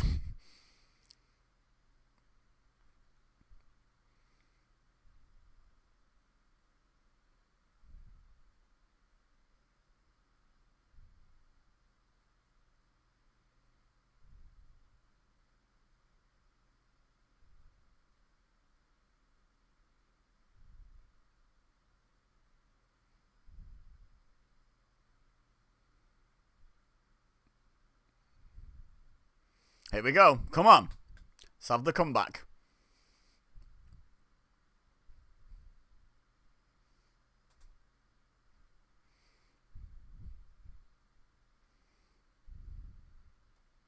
Pig.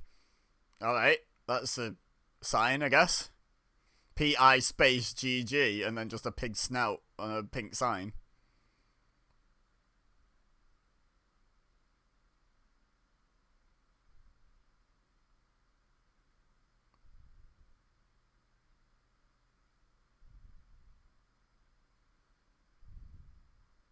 Why can't Lita financially support the baby? She's a WWE superstar. She's probably being paid reasonably well.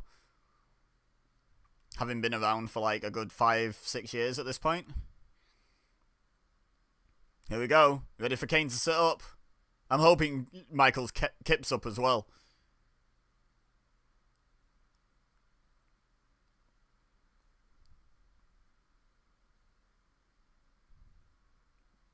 There goes Kane. Right, Sean. Yep. Called it. But still a really fun moment.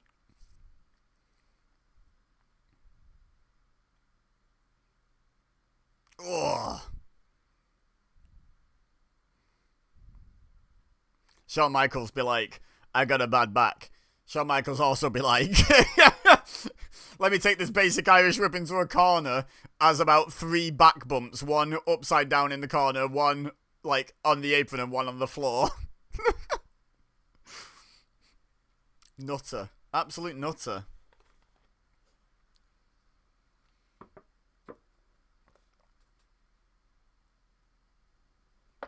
Oh heck. Oh heck. Now that's bleeding.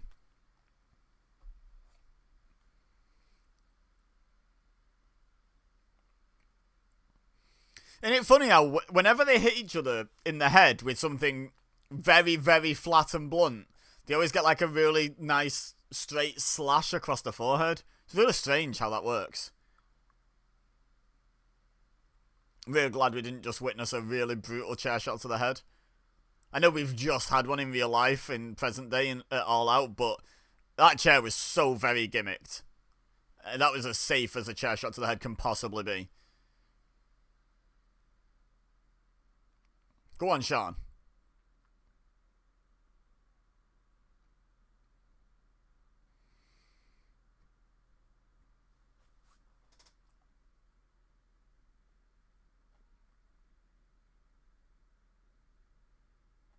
A McFlurry?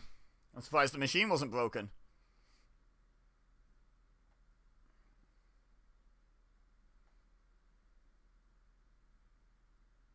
Is it though? I understand how she can feel a bit responsible. I agreed with that before, but all Lita's fault? Not sure I agree with that one. Not sure about that.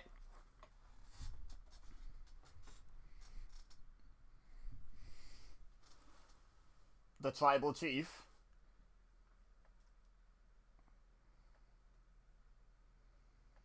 She acknowledging the tribal chief. I thought you said king then. I'm not a king fan. I was like, go on, JR, tell him. Tell him how it is.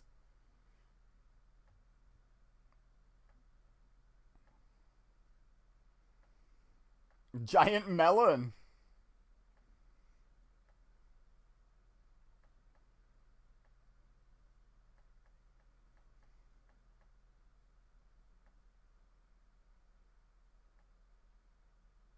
Ugh, thanks, King. Ugh, thanks for that. That's revolting.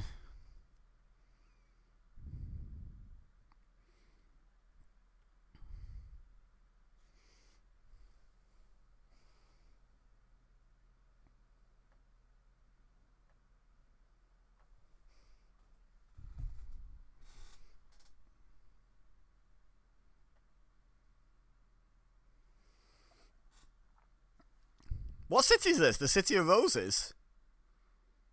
Where is this? I've never heard of a city being called that in America before.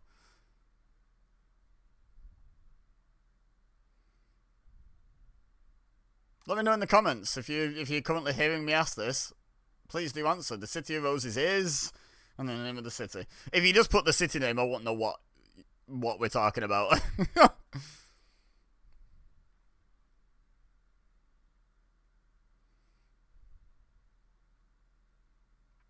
Hush, dang it, says Kane there with a slap to the mat or the thigh or whatever he hit.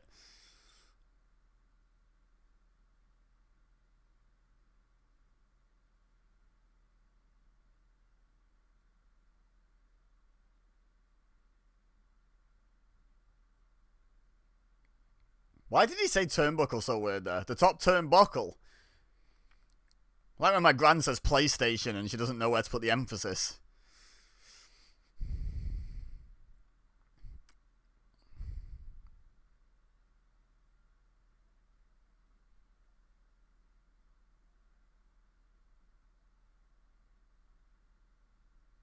Go on, Sean. Go on, lad. Now he's not going to be feeling frisky, King.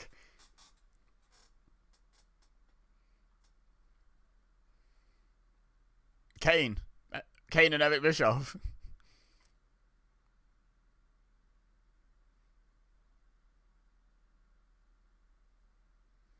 Kane wrestling with a wedding ring on. It's a good little detail, to be fair. I assume Lita's not wearing one. Because if I were Lita in that situation, I would lose my ring. Oh no. Oh no. Okay, that was glancing. Like, it's still not good. But that was pretty glancing. There's been worse. Oh, he's going to sit up. He's got into sit-up position. You can tell when Kane's going to sit up. I think Undertaker was a bit guilty of this as well, because he goes into that exact position, arms at the side.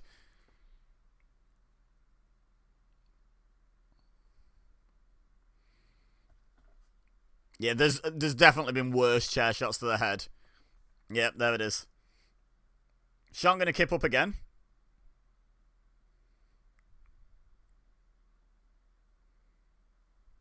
They're gonna do the spot twice? Correct me if I'm wrong, but the guy on the floor hit the guy standing up arguing with his wife in the head with a chair. Right? That's joint property. Yeah, exactly. So it's half Lita's, and Kane's played with it. Now Lita's playing with it. He's going to get super kicked. Shawn Michaels this up. Yeah. I'm surprised he didn't do it as a surprise hit, to be honest. Oh, he blocked it. No way. Subverting expectations. Go on, Shawn. Nice. Didn't exactly destroy Kane, did he? But, you know, in wrestling, all that matters is pinning someone for 3.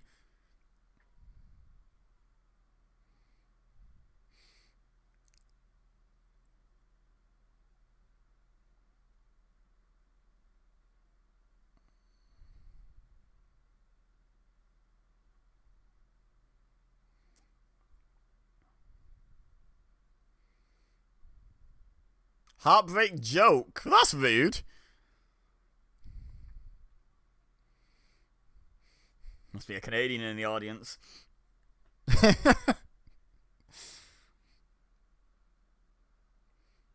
City of Roses.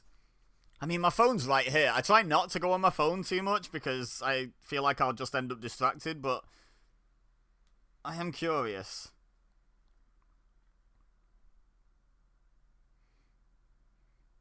City of Roses. Portland, Oregon. Okay, I've been to Portland loads. I've never heard it referred to as the City of Roses.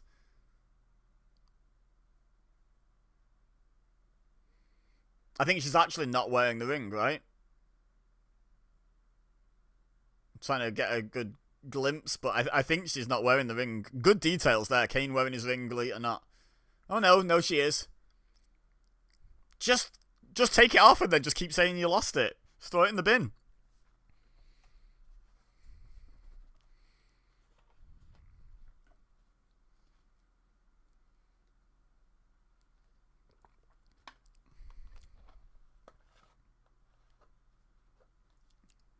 Worst jackknife cover I've ever seen, but in a way it was really good that it was a bad one, if that makes sense. Because, like, you know, he'd taken such a beating in the match. Al? Mr. Benjamin. When did he have a gimmick where he wanted to be called Mr. Benjamin?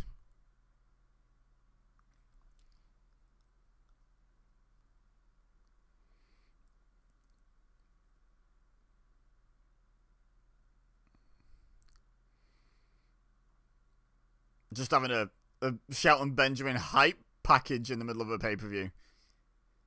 Mr. Benjamin.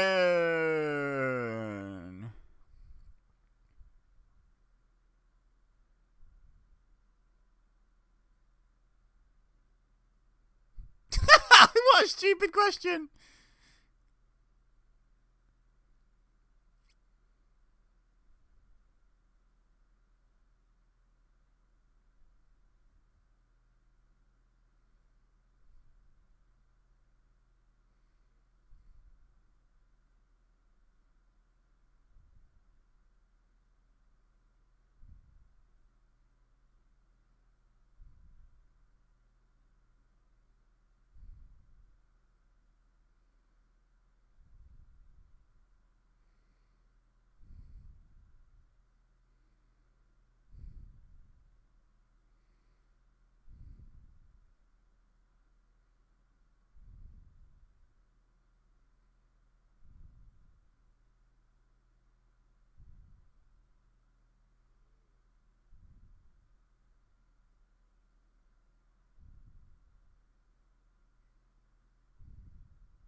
Yeah.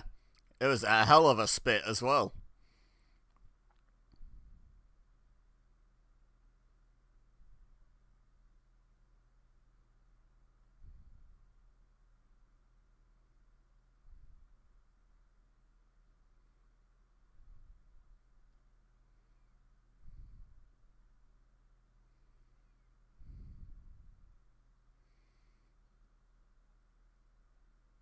But first, here's some French guys.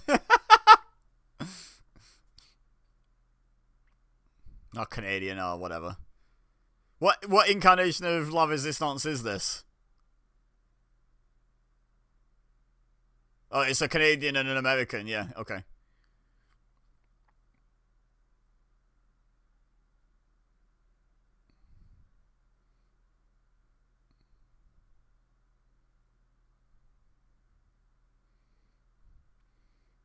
So Rene Dupree's already gone at this point, I'm guessing. I don't know.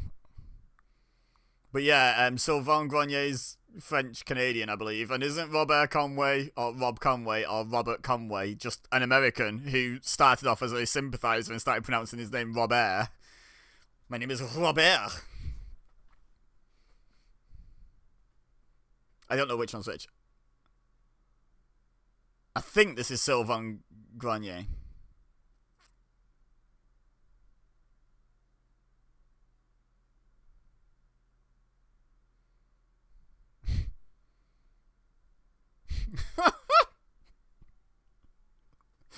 A big boo sign.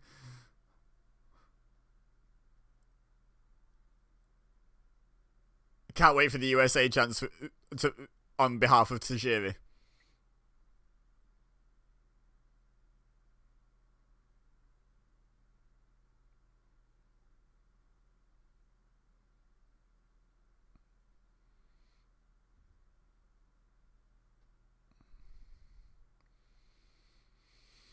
Tajiri hates Canada, of course.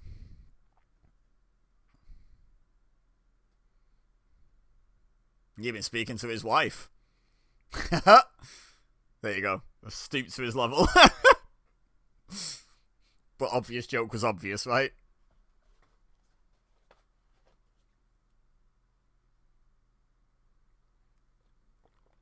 Why can't you have an economics degree? Why can't you be smart, King? Because he's portrayed as a Japanese moron by this racist federation at the time. At the time. Like it didn't continue to be for a long time.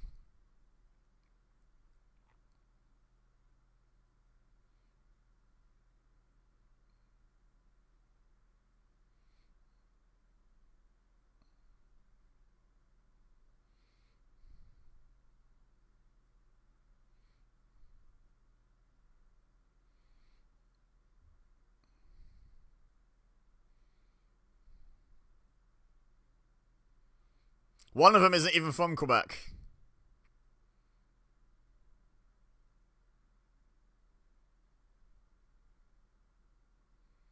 That makes no sense. He was just supporting Shawn Michaels, who's from Texas.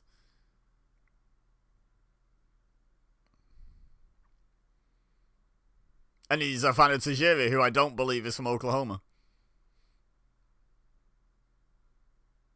Well, not a fan of, but, you know, he's being positive towards Tajiri.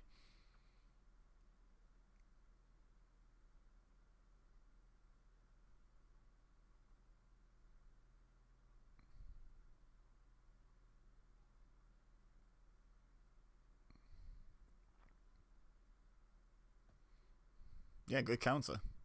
Woo! Tap! He tapped, ref! That's it, new champions! Woo!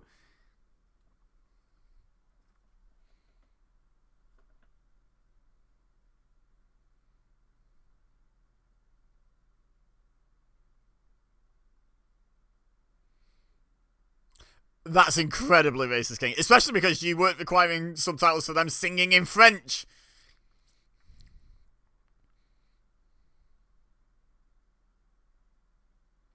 Also, a French sympathiser. I guess I relate a bit to Rob Conway. I'm a French sympathiser. I love the fact that every time the French government do something that displeases the people, they just riot. They just set fire to the country. They're just like, absolutely not. Like, I love that. The government does not get to walk all over the people in France, like, at all. Like, does it get away with some stuff? Yeah, probably. But, like, they just go, nope, don't think so, and they're just off. So I guess I'm a French sympathiser. Sign me up for La Resistance. I'm not singing the Canadian national anthem, though. Or anything, for that matter.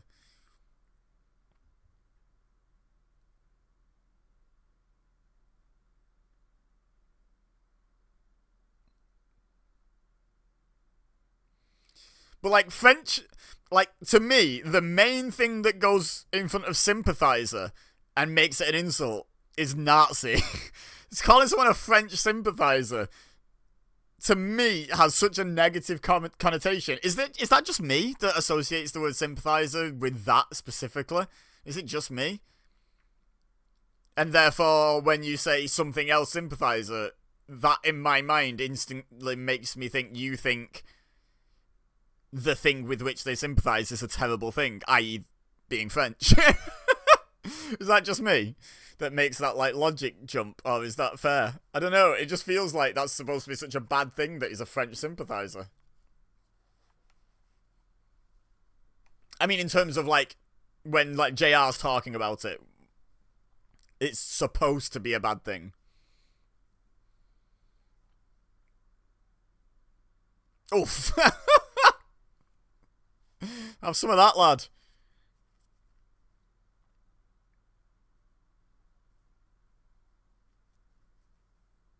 Get out! Get!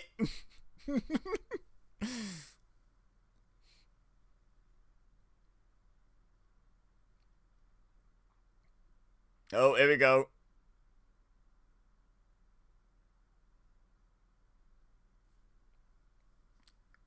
That's your ref with the two. I like the fact that one of the people with the two board is actually in a referee shirt.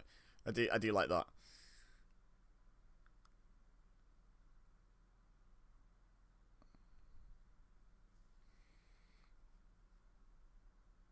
Oh.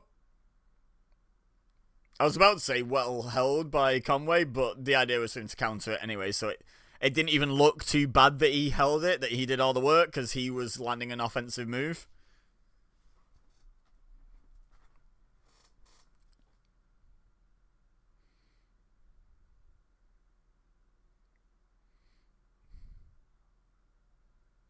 There's something very childish about the tag rope, isn't there? It's like, here, hold this so I know you're standing in the right place, fully grown man. Who can bench press my entire family at once.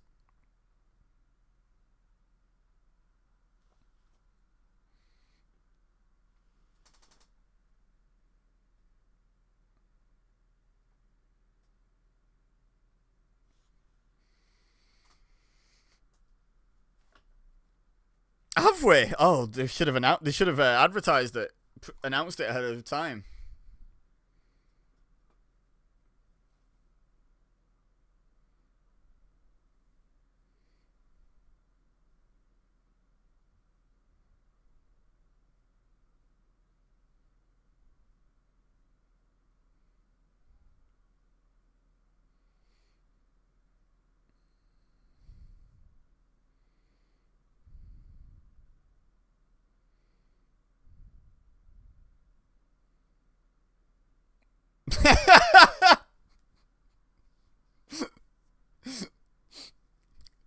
I love some of the little, like, snarky comebacks JR gives King sometimes.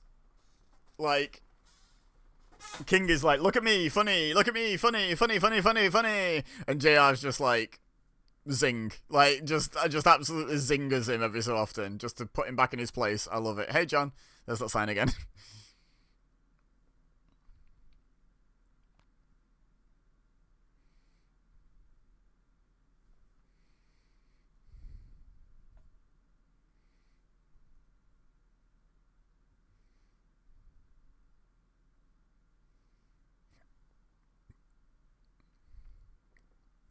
I mean, not youngest champion, full stop. Youngest world champion, yeah. But speaking of La Resistance, Rene Dupree was 19, I believe, when he won the Raw tag titles. Or World Tag Titles, I think they were called then.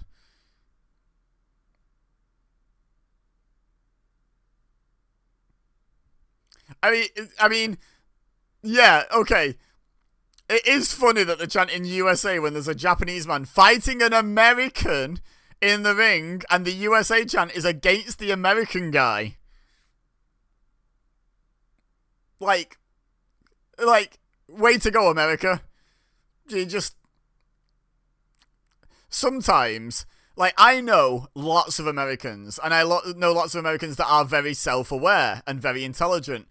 But when you get a big old group of you guys together, and don't get me wrong, this is the same for Brits. Don't get me wrong, this is the same for Brits. But when you get a big old group of you guys together, you're dumb as a bag of rocks sometimes. Like, chanting USA to support a Japanese guy who's fighting an American guy is stupendous. Stupendously stupid, but stupendous. It's so good. I love it. And it's not being done ironically. Just to clarify, I don't believe for a second that was irony. It was not. That was genuinely just habit. Oh, we don't like these guys. We chant USA at them. Regardless. No thought given. Just so funny. And like I say, Brits are the same. Brits are the same. You get a big group of us together, we're morons. But we're a better sporting crowd. Like... Some of the chants we come out with are so much better than USA. Like, shut up. Shut up. It doesn't help that I don't understand or agree with or relate to patriotism at all. That doesn't help.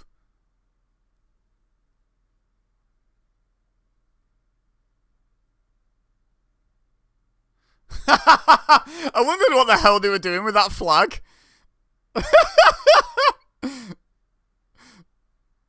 Oh no, look at the positioning. We're not going to get new champs.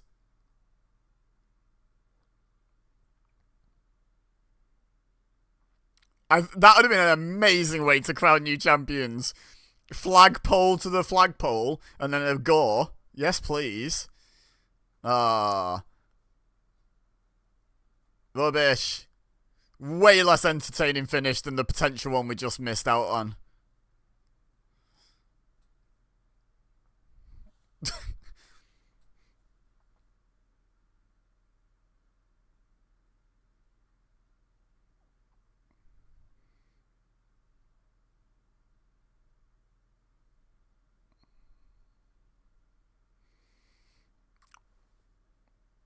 That was funny though. Fair play. That was a good spot. That was very nice. I love that.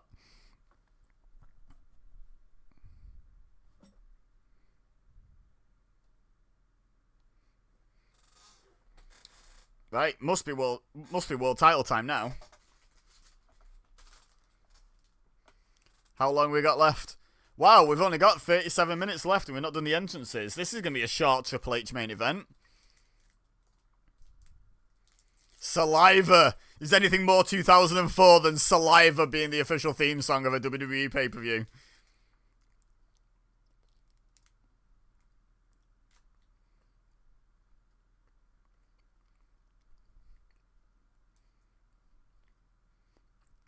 The worst thing is, it sounds like it's a bit of a banger.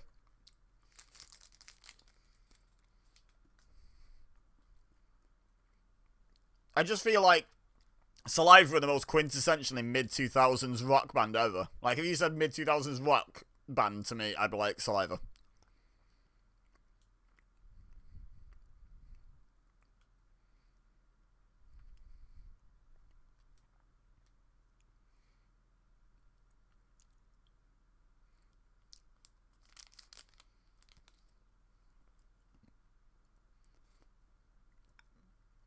Honestly, valid prediction.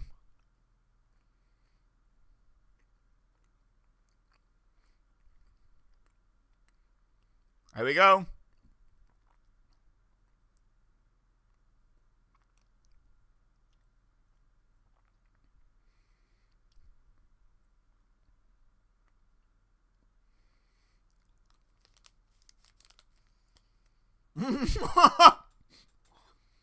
You don't have to be a lip reader to read that one.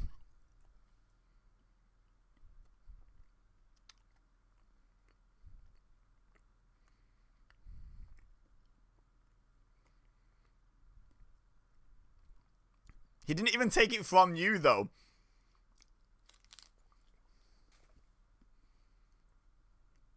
Like, it was very effective, but he didn't actually give the guy the chance to hand over the title until afterwards.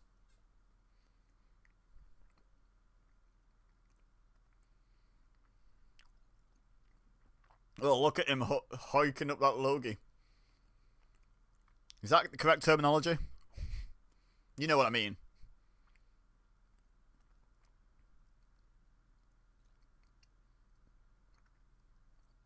That's disgusting.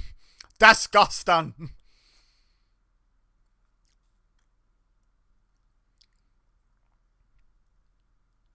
Oh. Oh, buy him dinner and you might have a shot. I always thought that was so weird in wrestling. Everyone talking about wanting each other's asses. But, like, there was never a hint of, that's a bit silly. Like, it was always just accepted as being, like, really cool and badass of him to say. And I don't know.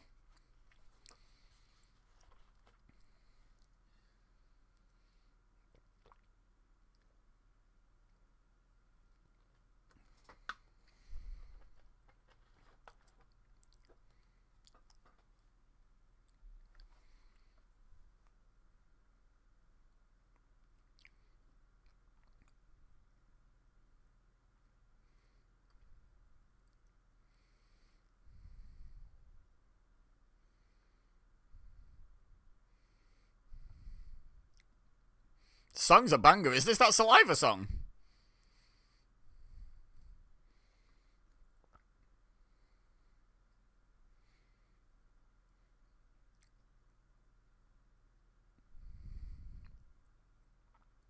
And as always, the video package is incredible, by the way. I feel like sometimes, because they're just all so good, I like forget to talk about how good the certain video packages are. Because WWE, for the longest time, has been tremendous at the video packages. Whether the product has been amazing or not, the video packages have always been impeccable.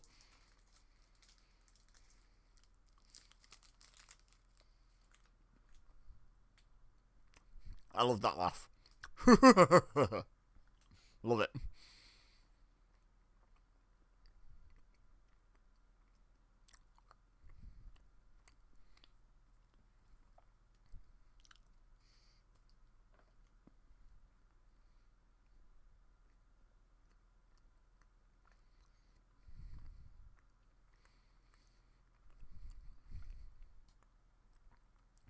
Triple H is great, by the way. I know some people don't love his, like, style. It's so good.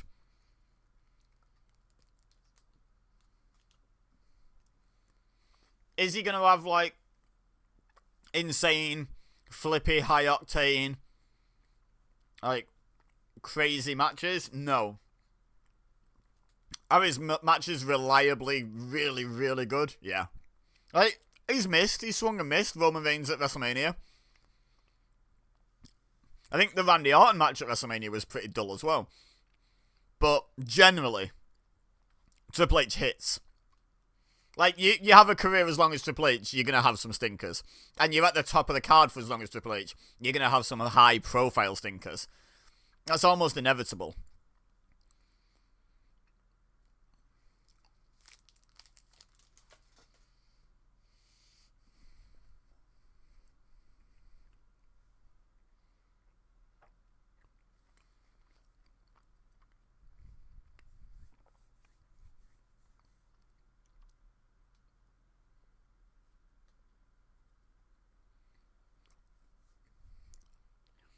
To be fair, I'd be pretty mad if someone spat in my face and like 10,000 people cheered for it.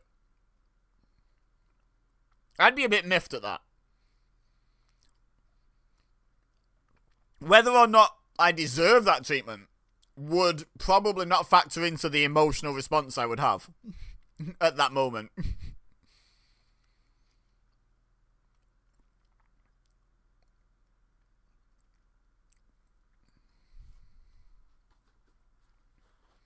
Randy Blueton, am I right? I'm trying to do the Blue Teaster thing, but with Orton.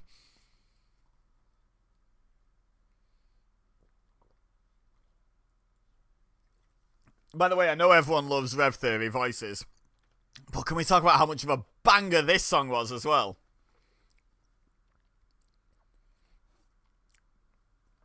Randy Orton's had some incredible themes. He even had Punk's original theme, the WWE wise. I mean, the kill switch on for like an episode of SmackDown, or whenever it was. He did like one entrance with it. It is out there on YouTube.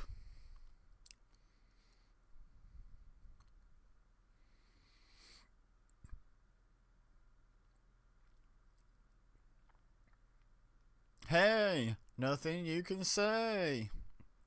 What were these called? Mercy Drive? I think it was. Burning My Light. The lead singer's got what I would call the emo voice. You know, like that tone of voice. Think the drummer from Atreyu. That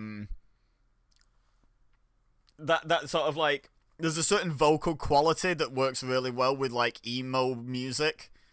He's got that voice, even though I'm not saying that they're an emo band or that song's emo in the slightest, but he's got like that voice, and I think it lends itself to other music styles. They just all seem to come out the woodwork when emo became a thing.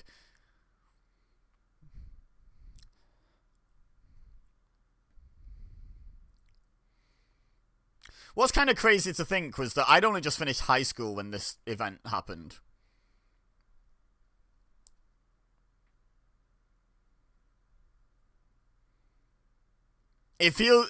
My experience of this show feels like an adult experience, but it really wasn't. I was still a kid.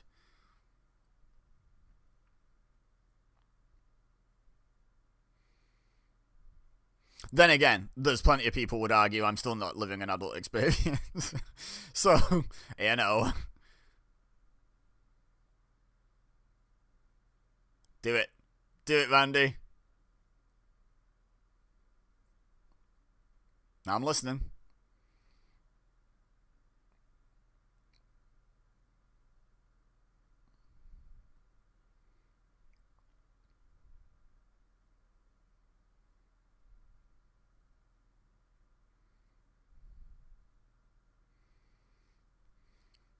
Shouldn't it be a wild brawl to start with, considering, like,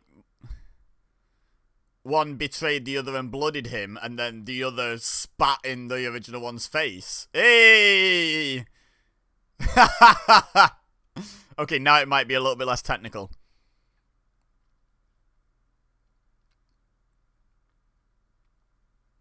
What do his trunks remind me of? Like, the colour scheme. I feel like it's like WCW Bash at the Beach or something was that blue and then yellow as, like, a colour scheme or something. Don't know. It's very summery. Here's the title. Easily Dr. Evil. I know Triple H is, like, a veteran, but he needs to take the bait of being made angry. That would have been much more fun. Oh, that might be the one.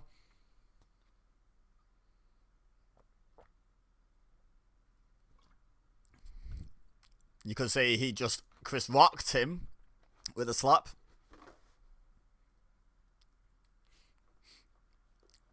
Well, I didn't say anything. I said he rocked him. I don't know what you heard.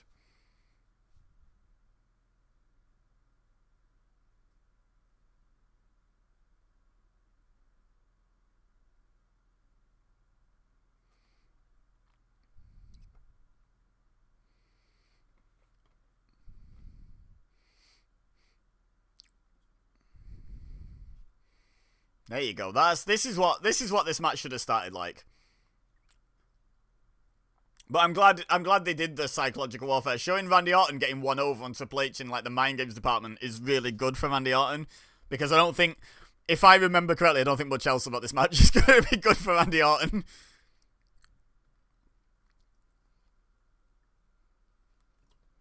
What is it about people taking back body drops on their hips in this era of WWE? Who told them that was a good way to land it? It's called a flat back bump for a reason, lads. It's not called a point of your hip bump, is it?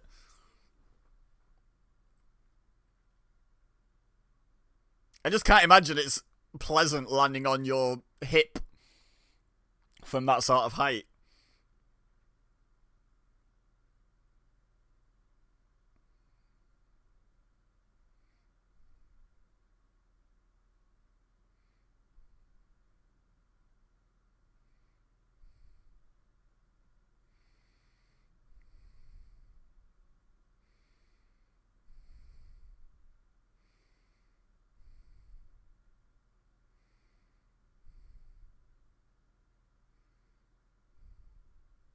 Just hold on to it. Lose by DQ. Keep your title.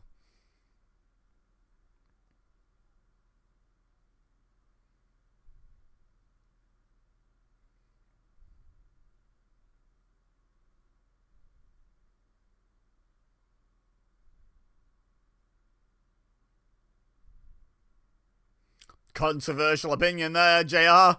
What a crazy thought.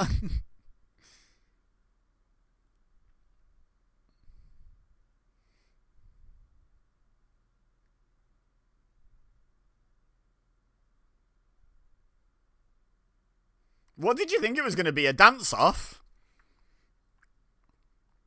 And also, why has Orton got such ill-fitting knee and elbow pads? Who made his middle of limb joint pads? Because they need firing. That other elbow pad looks like it's coming down now. Just get rid of it. You don't generally wear elbow pads, mate. Just spoiling your future for you.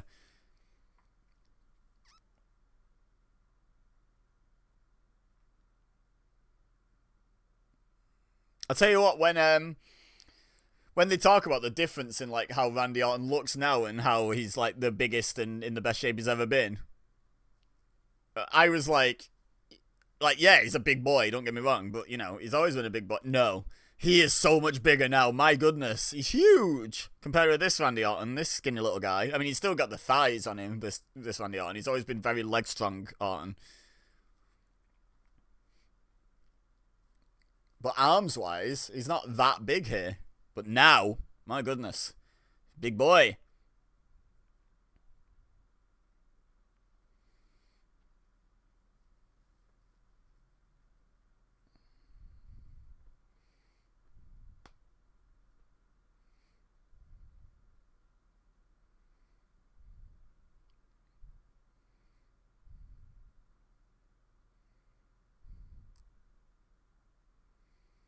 Pack it in.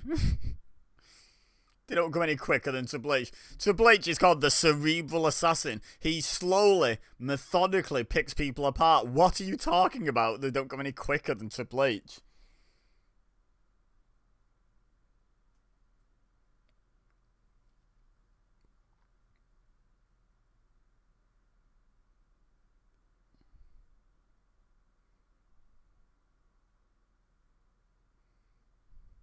That was nice. That was a nice transition.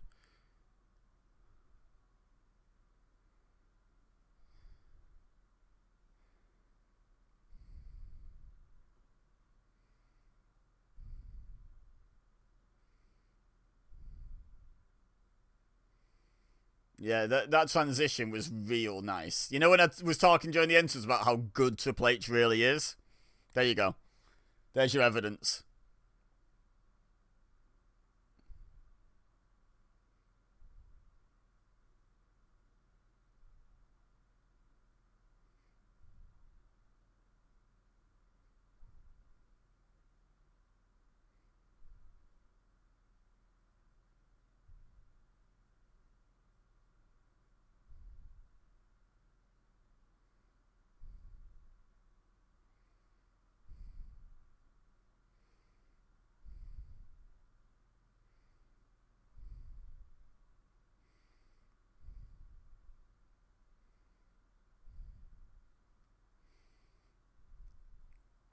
Sorry, I've just realised I've been talking. I've just been enjoying the match. Like, I know it's just heel beatdown, but does anyone do this heel dominance phase of a match better than Triple H?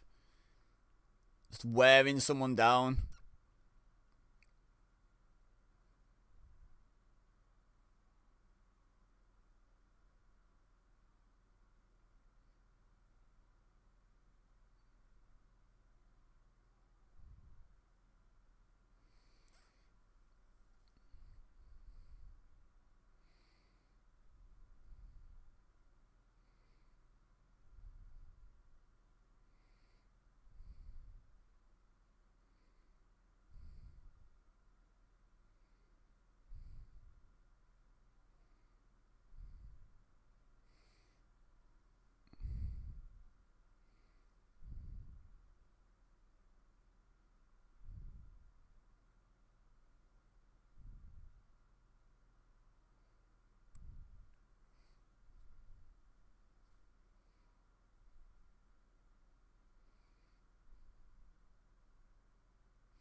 I mean, it's yeah, okay, yeah, fine.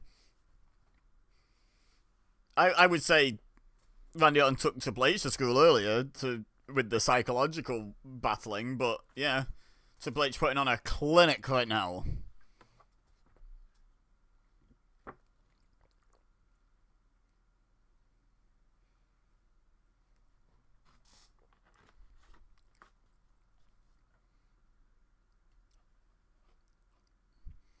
And rightly so. I doubt anyone gets that reference, but if you do, shout out to you. Oh, Orton's lost another elbow. No, he's determined to keep that one. That had already have annoyed me so much, and I flung that one as well if I was Orton. Can't stand stuff like that.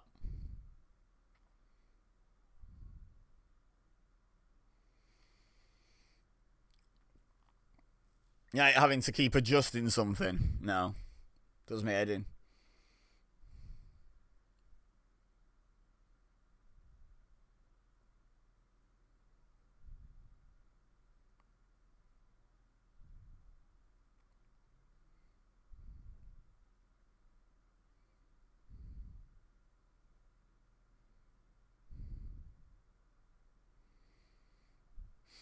Right.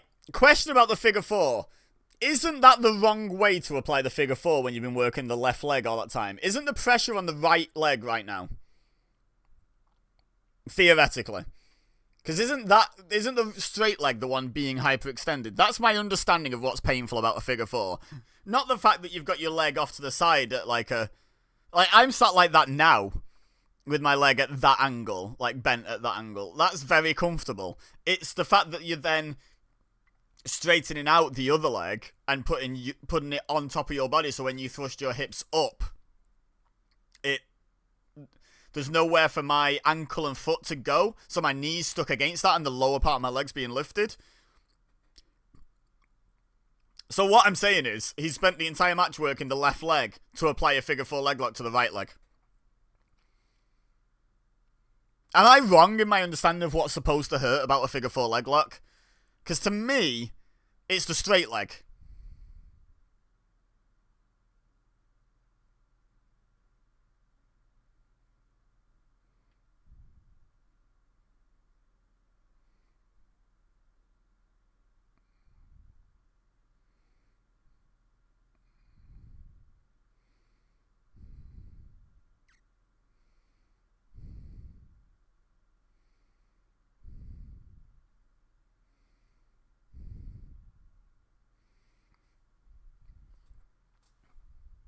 I mean, Hebner still hasn't looked at Triple H. He could still have been holding the ropes for about 15 years.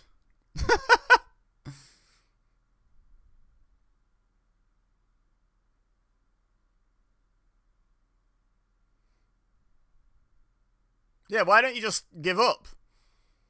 What a great message for life there, King.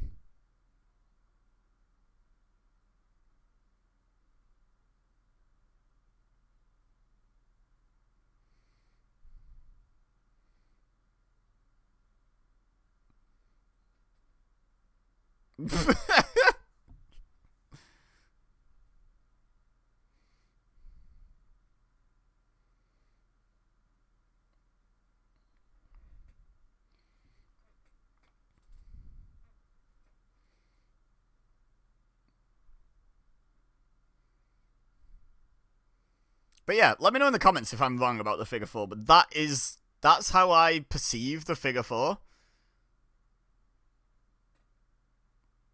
Oh my god, okay. Bit over the top there, Trips. Bit over the top. I think it did. I think that was the idea of him leaping over the top rope and then throwing himself across the ring in very dramatic fashion. There's Al Snow and Raven's dad taking a couple of pictures. Lovely stuff.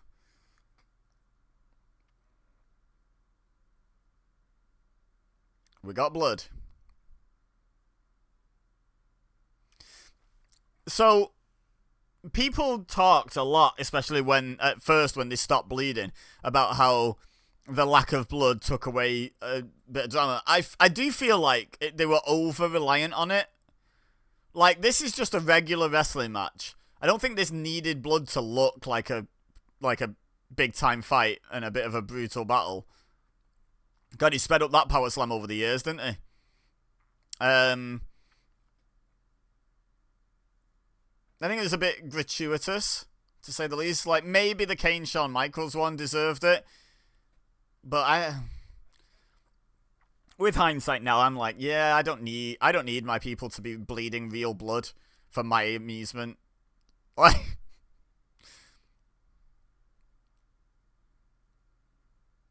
hey, Randy Orton had a hell of a dropkick back in the day. I don't remember when he last really did a dropkick. Great dropkick. Like, up there with the Okadas, the Hardcore Hollies. And if you just laughed or smirked or questioned that, have you seen a Hardcore Holly dropkick? Beautiful it is. Trying to think who else. Some beautiful dropkicks in wrestling history though, and Randy Orton's was right up there.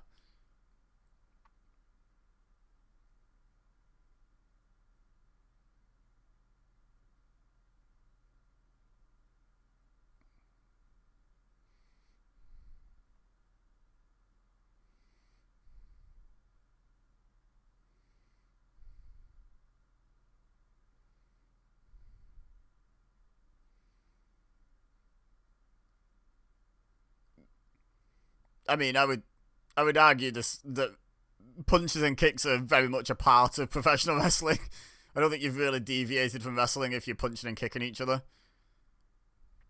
In fact, someone like RVD would argue that striking is, in fact, a very important part of wrestling.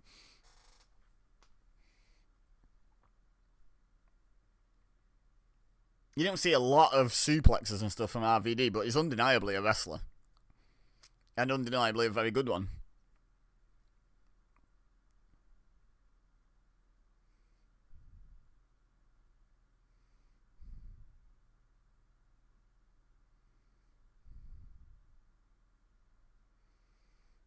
Oh,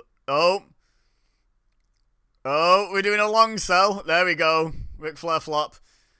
There's the one on Raw, isn't there, during the DX reunion where he stands there and sells on his feet for like... It's probably like 30 seconds. It's a long time. And then falls. Very silly.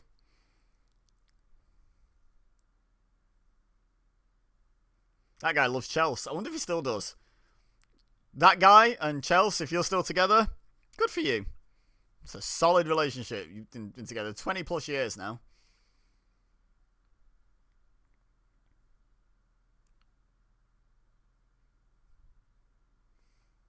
Nice crossbody, to be honest. Not bad. Why is Earl Hebner, like, cradling Orton to tell him to? He knows, man, he knows! That was so weird! That was so strange. Bosh! Out you go. Out you go, lad.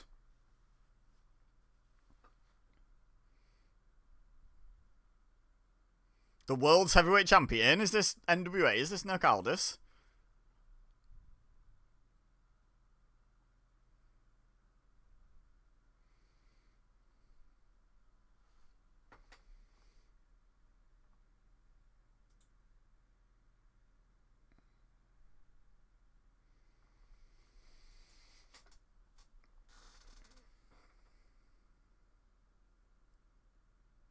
Triple H is like, no, we're not going back in the ring yet, Randy. Yeah, silly goose. Got to do the stairs now.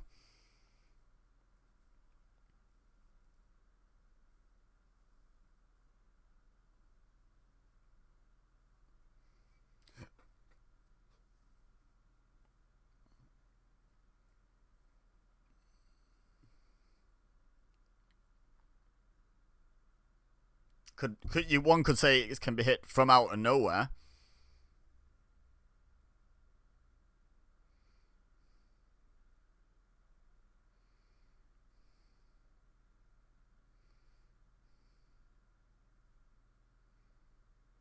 I have always liked that Randy Orton backbreaker. I don't think I've ever seen anyone else do it like that. Certainly not before Orton. Correct me if I'm wrong. Maybe he did get it from somewhere, but it feels quite unique. And I like that variant of the backbreaker.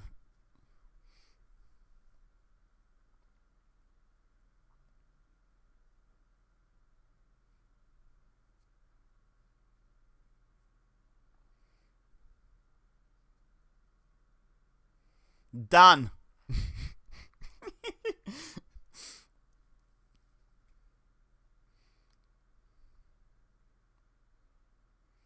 Oh. Bye, Felicia. Here we go. Shenanigans are afoot.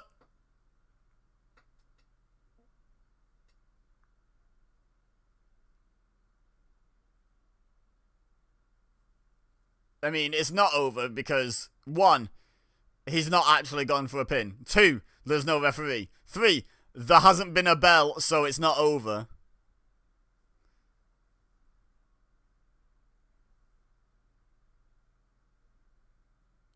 He'll act as the referee.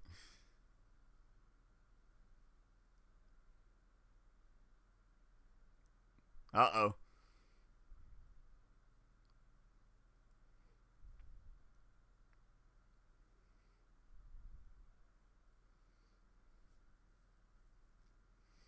Slipping in his dress shoes.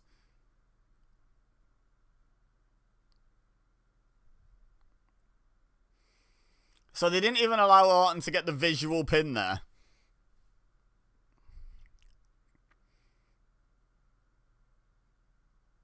His face.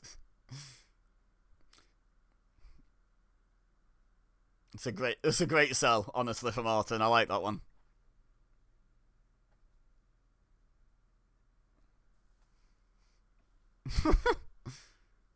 Coach? Oh god.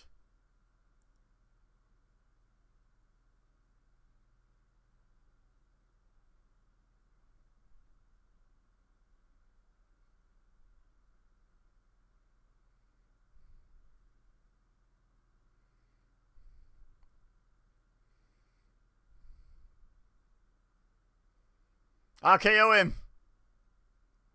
Nice.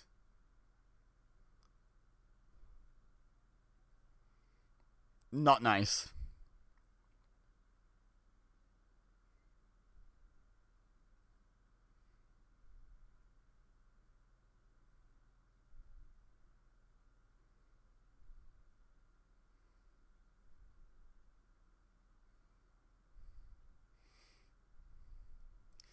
So, I've always wondered this when you've got like a biased referee, usually like a special referee. Is there anything stopping them just hitting them at a third time and declaring it a pin anyway? Like, is there anything stopping them? The referee's decision is final, right? If the referee just goes, yeah, that was 3. Yeah, they can make there be a rematch, but, like, by the way, I know you can't see me, so I'm just like, I'm doing that sort of Pete Dunne shrug, like, you know, like, what are you going to do?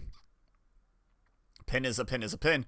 Oh, that was nice. Get in the bin, Jonathan Coachman. Goodbye. That was nice. Very nice little sequence. So I feel like they're protecting Orton here by having all this nonsense. But they could have just protected him by having him win. To the eye.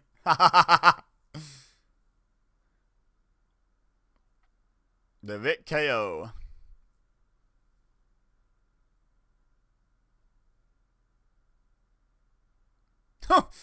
I mean, I've heard that Batista's got a big hog, but two-handed low blow, just to be sure. He needed both hands. One to hit each end.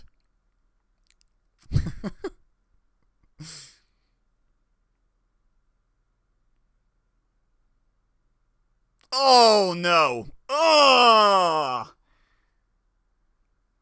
I don't like watching stuff like that back. With all the knowledge we have now, watching old chair shots to the head, grim.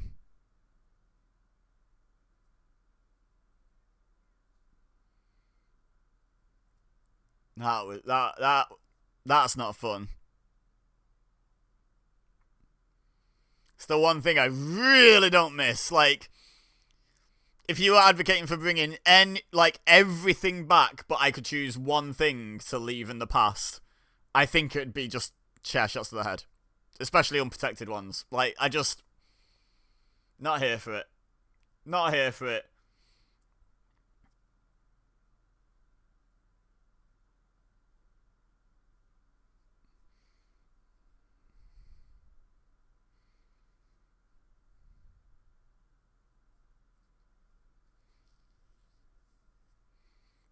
Yep, Batista's got your back. Earl.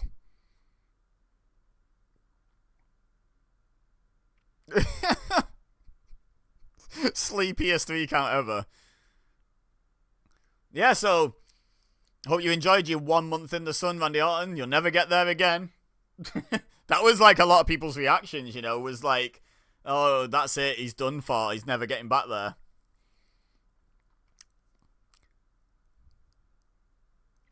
Turns out those people were wrong. So a good show. I enjoyed this. I think Randy Orton might have maybe got one defense against Triple H. Also, where's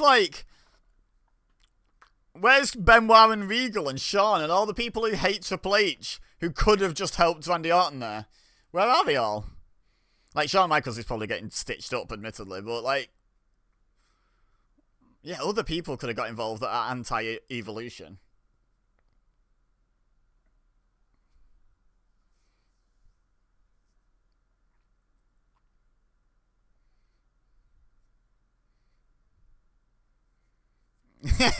Get him told, JR. Get him told. Oh. Something just fell over in the background there. Don't know if that Mike picked it up. In my room. Of course you weren't. Oh, poor Randy. Imagine, like, you get that big moment and then it's like, yeah, you're going to lose it at the next show. That must suck. That must be a real, like, sad thing. But, you know, it turned out okay for him in the end, right?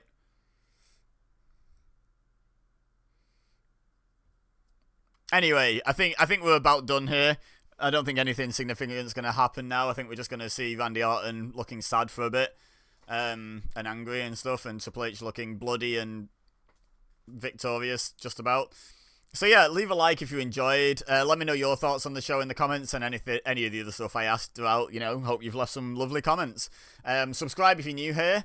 I do lots more wrestling content like this. Watch-alongs, predictions, reviews, wrestling video game stuff, like all sorts of stuff. And share with your friends if you think they'd enjoy this trip down memory lane. But for now, all I have left to say is that I hate chair shots to the head. But also, thank you very much for watching. As always, I've been EBEZA. You've been amazing, and I'll see you next time.